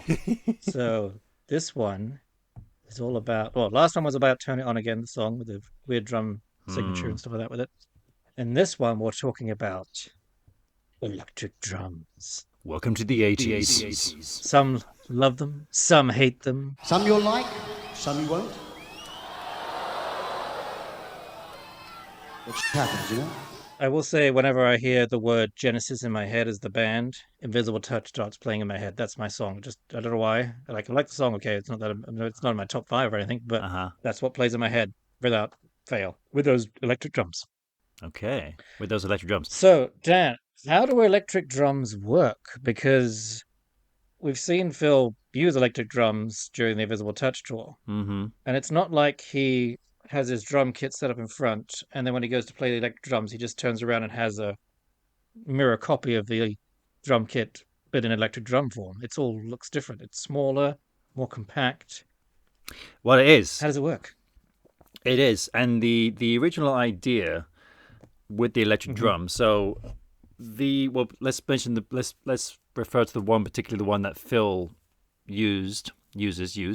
So what Phil particularly was fond of using was the Simmons electronic drum kit. Now, this was the first viable electronic replacement for acoustic drums. And to be honest, I never really wondered why. I just thought because it just sounded so cool, just different as well. But apparently... Is that the ones he uses on, because he does it on Home by the Sea too, right? He uses it on Home by the Sea. Yeah, well, these particular ones were developed in 81. So who knows if it was developed earlier, maybe it might have been used on Abacab album as well. But naturally then it was used on the follow-up album, the self-titled /Shapes/Mama album. Actually, now that I'm thinking about it, the drum machine pattern on Man on the Corner, not at the beginning, but further on in the song, there is a bit where it goes doon doon, There's a clap. and that almost sounds like an electric drum. Oh, Yeah. it's a clap. Is that what it is? It's Okay. a clap, Sounds yeah. a bit electric drummy, but I'm yeah. not really sure what that is, but I think it's just taken from sort of sampling pad Yeah. or whatever. To be honest, I've never really been able to find out what it was or what they would do, because I know with live that you would hear that clap there too. So I'm kind of wondering like what Chester does live. I always try and look to see what Chester's doing, but to be honest, he's never really lit up in that song. Phil's the only one who's really lit up in that song in a strange way. So, but with the Simmons drum, so it was developed by Richard James Burgess and Dave Simmons, and so manufactured by Music Aid and released in 81. Their Music Aid went bankrupt, so then Dave Simmons set up a new manufacturing company under his own name. They needed some money aid, huh? They need some money. So the idea with the electronic drum kit was developed from dealing with problems of audio spill via the microphone. So what that means is obviously you've got a drum kit on stage. I mean, yeah, you hit it, it's freaking loud. So you can have the microphone, you could have the drum kit mic'd up on stage, but you also, so you're going to hear that. So say, for example, you wanted to record a concert. The drums are lit, are mic'd up, the guitar's mic'd up, the bass is mic'd up, the singer's microphone is mic'd up, and etc. etc. But once that's recorded, I mean, you've got all these microphones, and that drum kit, that's loud, that echoes, that reverberates. You can actually hear that pretty well on a lot of bootlegs too. Yeah. Like you can hear the drums, and you can sort of hear the rest of the song. Yeah, so that is going to get picked up in other microphones. So I mean, with guitar and keyboards, that's fine because it's plugged into its own amplifier. You know, you got the keyboard plugged into the system, you got the guitar and bass into its own amp. It's direct. Yeah. Drums, it's just pure acoustic. So hence the electronic drums. It's like now they have their own amplifier. So that was the idea. You see, Is that also when you do things like use towels and things to muffle like your bass drum and things like that too? Does that help with that? That helps a little bit. It helps a little bit, not much. You can still hear it though. So particularly with these drums, Simmons, then Phil started to use it, on the self-titled album on Second Home by the Sea, but he did use it a lot more on that album as well. I think apart from Mama and perhaps what's it called, Just a Job to Do, as far as I know, and maybe it's going to get better as well. I think he is kind of using it. So it's electric drums on Just a Job to Do, I think? No, I think it's live because that snare sounds pretty loud, yeah.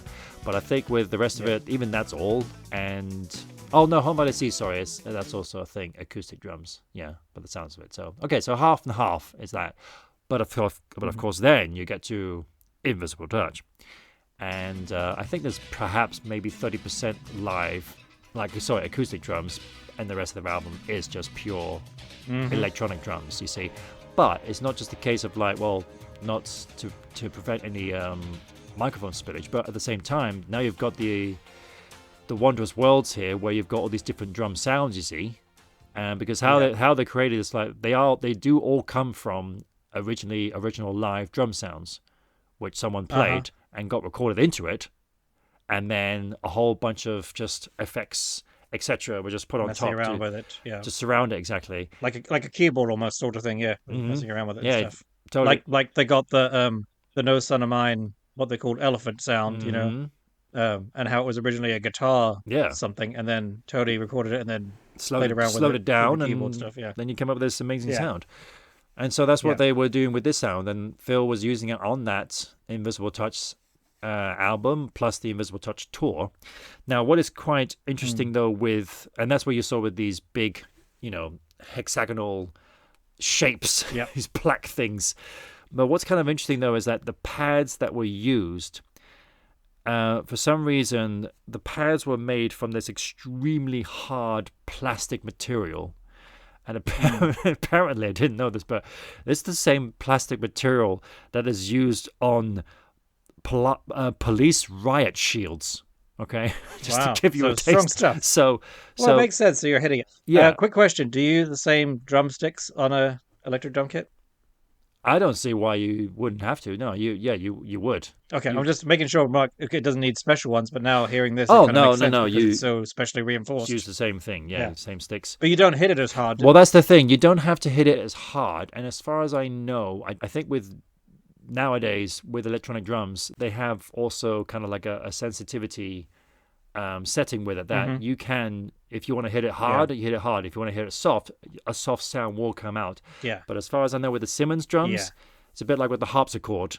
No matter how you play it, it's just one volume. You see, it's just one volume. So that sounds like a tough job to do for Phil. You've been playing multiple songs on the regular drums, and then all of a sudden you switch into electric. You got to remember how to play it that certain way. You're not just gonna smack them as hard as you can. But the cool thing is, of course, because it was so hard, you can kind of create a great rebound effect off them a little bit, and hence why, if you watch Phil playing Brazilian, for example, on the Visible Touch tour in Wembley Stadium, you just see his hands they're almost just like floating over the kit. Well, that's the thing. It's like almost like a weird shadow effect thing. It's like you just see moving hands, and you don't know what the hell he's doing. It sounds fantastic. But yet you hear this double thing.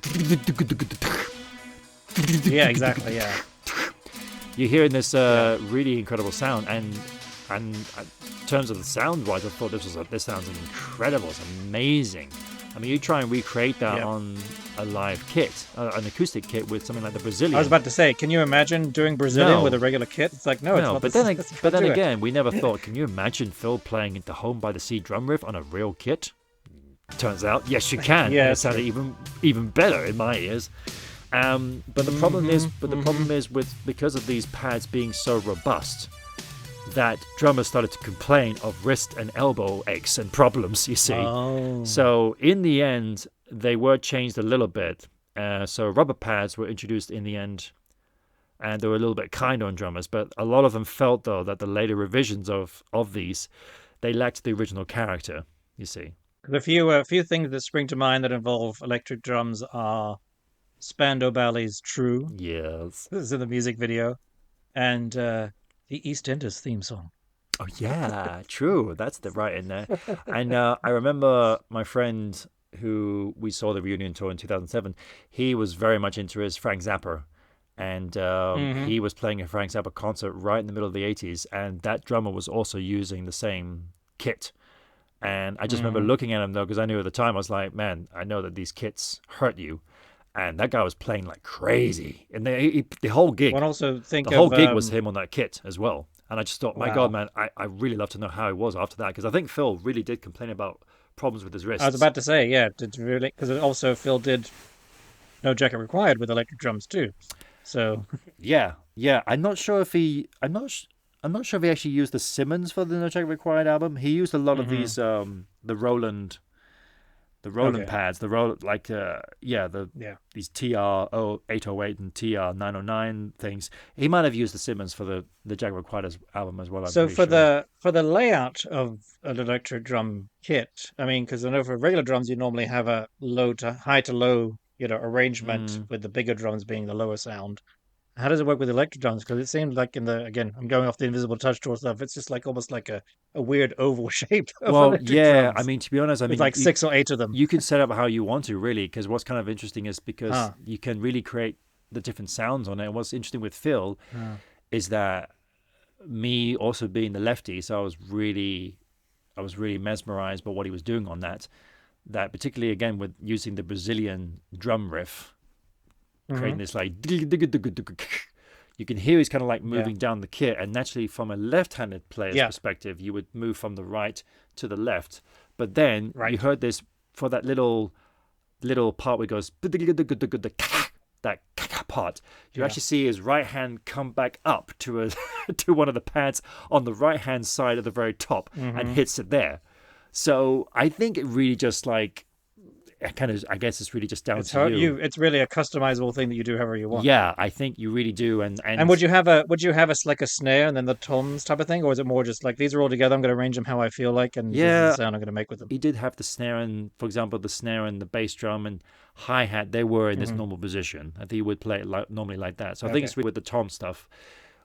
I think because of how fluid they could sound. Well, and I think that's the only song he plays live on the electric drums really during that tour. So that's the one song he needs to have it calibrated for. Well, no, he also still did on that tour, Home by the Sea as well. And, right, of course, yeah. And with the cymbals, for example, though, he was using just normal acoustic cymbals. That's what I was about to ask. So they make electric drum cymbals too, then.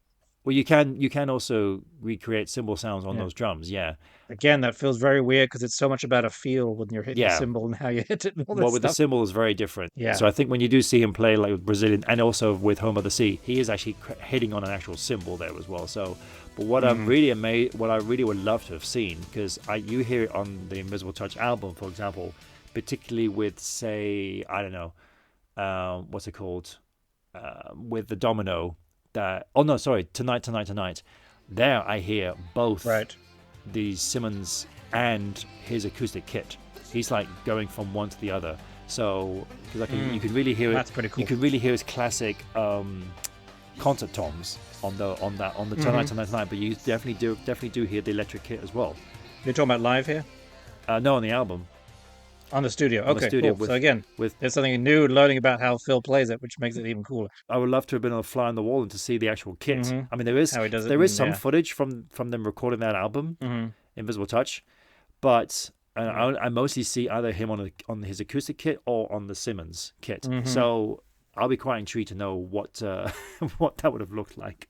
Right. That's pretty fascinating. Yeah, pretty cool about electric drums. And then, of course, after that, it disappeared and became just one single electric drum for I Can't Dance and the ending of Turn It On Again. Oh yeah. Things like Well, that. yeah. Again, with the I Can't Dance, the whole clapping thing. Again, like with Man on the Corner. Again, I'd like to know how that was replicated. Well, there, if you look at the We Can't Dance stuff, you can see. I mean, the way we walk stuff, you can actually see Chester beating something. Okay. With that electric drum sound. Okay, yeah, he's that's how I knew about that. And Yeah. then, of course, actually, sorry, I was going to say he used it for Turn It On Again, for that ending. Do do do do. Yep. But actually, I'm sorry, he does use it as well during the drum duet. Right. There a little bit. Oh too. yeah, which again made it so cool. Like to just keep doing all of a sudden, the tom stuff and the gated drum stuff, and the way it worked. It's such a cool dynamic to the duet. Yeah, but he had pretty much, as far as I could remember, the entire Simmons kit set up there. Oh, okay, interesting. Probably not with the bass, drums, and hi-hat kind of thing, but Right, but at least the actual toms and stuff. Yeah. yeah, and I was a little bit disappointed because I was looking back when I was looking through these drum magazines. I think it was like the Sabian magazine, which is a symbol that Phil uses. But this was the time in '97, so Nir Z, Genesis' new drummer for Calling All Stations, he was very much involved in there, and Phil was there too because obviously Dance Into the Light was still very fresh.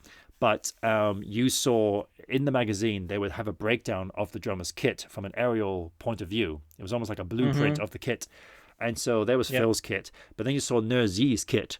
And you saw like his whole kit, but then you saw what looked like the entire Simmons electronic kit all set up as well. And so that immediately told me, I was like, oh, so he must be doing Home by the Sea on this tour or something like that, you know?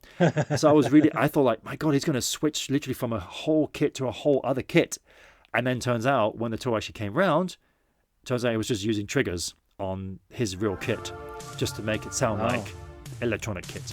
You know, so okay. You heard him play. Because he probably just brought it from the farm, right? Because that's where it still is. Yeah. Yeah. So I was a bit disappointed when I saw his kit. And I was like, oh, he's gonna jump on this now for Home by the Sea. It's like, oh no, he's playing his kit, but it sounds he's just got little trigger pads, little things that you stick on the kit, you see, and then you can sample things from there. So I was like, okay, fine. Well, there you go, though. I have now learned a lot more about electric drums than I knew 10 minutes ago. Thank you. No problem. I hope everyone else was entertained as much from that as you were, and hope you all learned something from this too. And that, with electronic drums, kids, it ain't just about to sound like the 80s or whatever, but you can have a lot of fun with it too. Besides, I own an electric drum. It's not a Simmons. Because I don't want to break my wrists. But mine are very netted and very... My stick practically just dances off the pad, The design is much, much safer, kids. I'm not battling on a police riot shield. It's almost more like you're bouncing off of it lightly, yeah? Like a pond skipper or something, yeah? Or a frog leaping from lily pad to lily pad. Yes, exactly, yes. So do you use them live when you're performing and stuff? Or is it more just to practice on? It's just to practice on, yeah.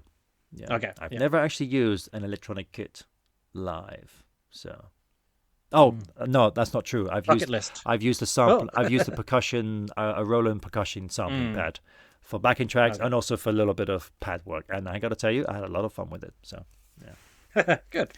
All right, so we're going to move to our final bit here to round off this episode that I thought might be a little short and has now become a behemoth of an episode as it does, because we always have a lot to say about Genesis. And that's we called this episode "I Know What I Like," so it feels like we should talk a little bit about the song "I Know What I Like" to round this off. Mm-hmm. Do you like it? Do you like the song? I do. And of course, I think going around everyone's mind is like, well, which version do you like? So now, to be honest, I was very much "I Know What I Like" virgin when I actually heard the studio track for the first time, because I was so familiar with the live version. Well, again, going for me back to I will listen to anything with Phil, but that Peter guy can go sod off for all. Yes. So the one I heard was from some weird bootleg tape that was from Seconds Out, I believe. I think that we got down the car boot sale. But we also were very familiar with it from the infamous Nebworth show even though they didn't play the whole thing. Right, But of course. Yeah. They Yeah, did do but a that good too. chunk of it, though. Yeah. So But the actual song as itself, Yeah. the whole song. Anyway, about the lyrics, yes, the key is, and again, thank you to the I Know What I Like podcast for making this clear to me. When you hear lawnmower man, whatever, the lawnmower, he's the lawnmower man. Break up the word lawnmower to 2 words, not lawnmower the machine. He's a lawn mower. His job is to mow lawns around town and get paid for it. okay. And while he's doing that, he sees all these things, like kids Oh. playing. I'm trying to remember some of the lyrics off the top of my head, but Yeah. Or being sent to the fire escape trade. right. There's always been Ethel. Jacob, wake up and you got to tidy your room now. Yeah. He's seeing that through a window when she's telling her that. Oh, okay. Over the garden wall, 2 little lovebirds. Cuckoo to you. See, makes sense now. And at the same time, he's always got to keep those annoying blades sharp. Yeah. So that's thanks to I Know What I Like. Here's a podcast. Clearing that up for me and now I get it. Thank you, guys. Yeah, I mean, Because I confused it a bit because I'm a big Stephen King fan and he has a short story called The Lawnmower Man. This weird robotic guy who kills people or something like that. I remember. So that's why in my head those 2 things were always conflated. And I was like, I know Peter's not really singing about that, but that's what's coming to my head. But it does make sense as well, especially when they were doing it live with Peter, that he would put this little tin hat on, his whatever. hat on. Yeah, exactly. And a little bit of grass through his teeth. The bit of wheat. And then, of course, you hear the sound from Tony's keys going. And there's Peter's looking freaking crazy. And how they changed the album cover. Well, they made the album cover with, it was that piece of artwork. And then they asked the artist, can you stick a lawnmower on the front? Yep. Done. Cut and paste. That's the album cover. So from 73 to 2022. 2, yeah. What's your favorite version? What's your favorite version? Oh God, jeez, yeah, that's a tough one. Really tough Not for one. me. Not for you. No, seconds out for you. Yes, because of how Chester plays that opening drum bit. Oh yeah, that's pretty groovy. It is so funky and so good, and I love it. And I love the, like, you could consider it cheesy, the Tony keyboard solo bit, but it fits the song so well and works so well. I want the Plus such a cool effect and everything, and they never really kept that, and I wish they had. Plus, it really they really expanded upon that too, with all the instrumentation. I mean, it was usually an encore piece, so that's why it can end up being a long, sprawling thing, and them just having fun with it. Then they would start Phil to dancing around with his tambourine. and they would start to medley little pieces in there with the stagnation outro part. And I didn't know this until years later that Steve, in the Seconds Out version, he's actually doing Dancing with the Moonlight guitar part. Oh, I don't think I knew that. Oh, right, yeah. I have to listen to that, yeah. He just did like 3 times or whatever.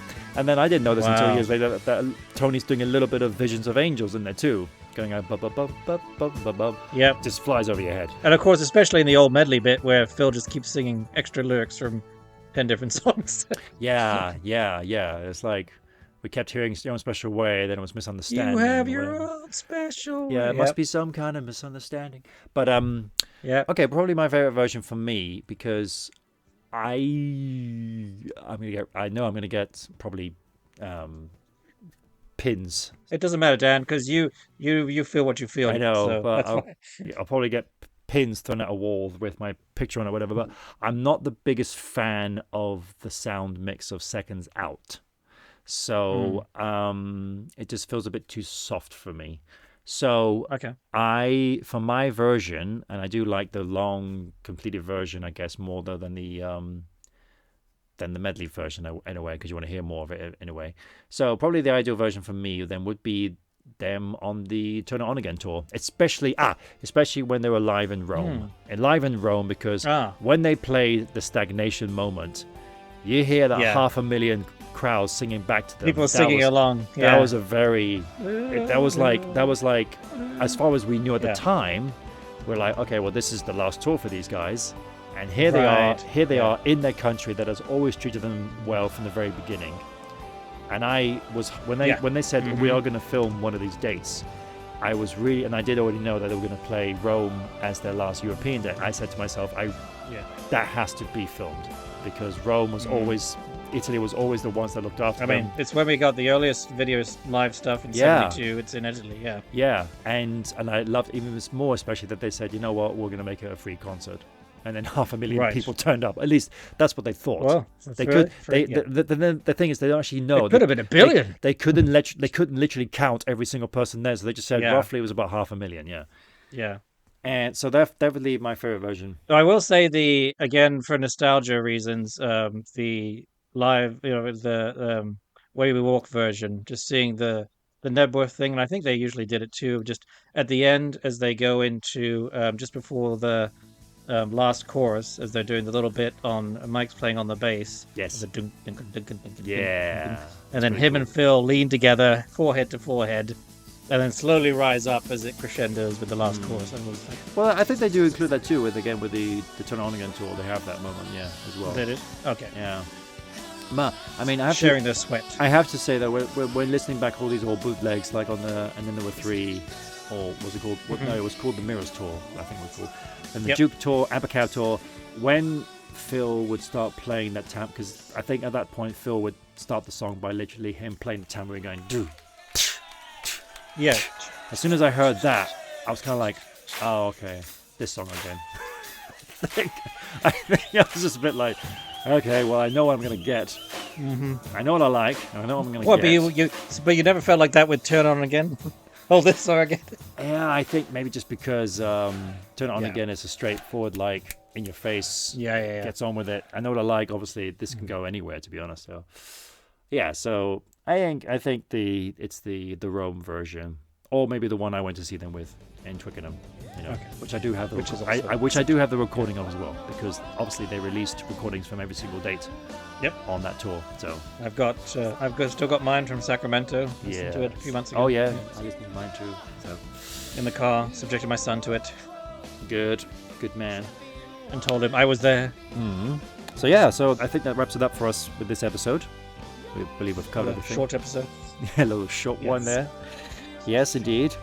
So the next one coming up then is going to be a special focused album episode, and it will be We Can't Dance.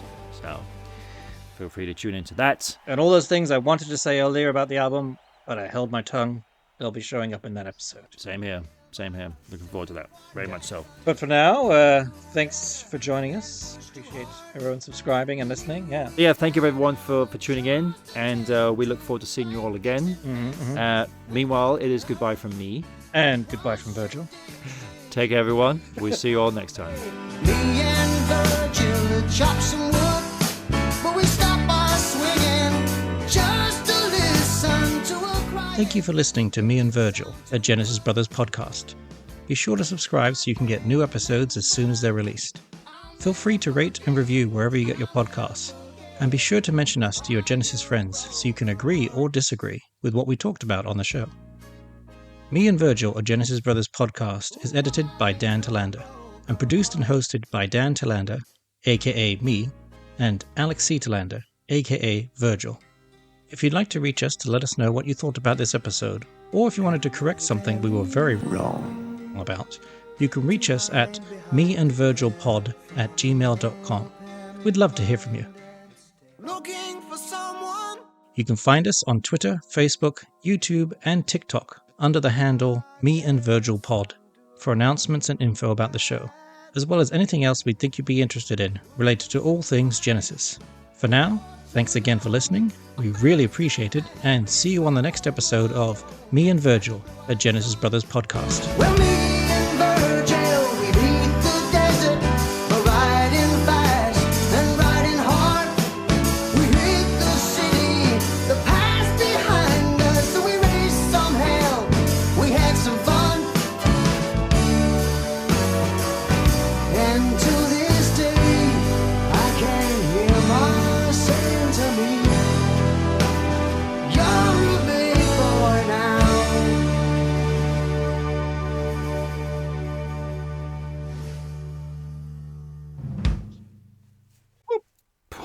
Save, stop, don't delete. Delete all. Whoops.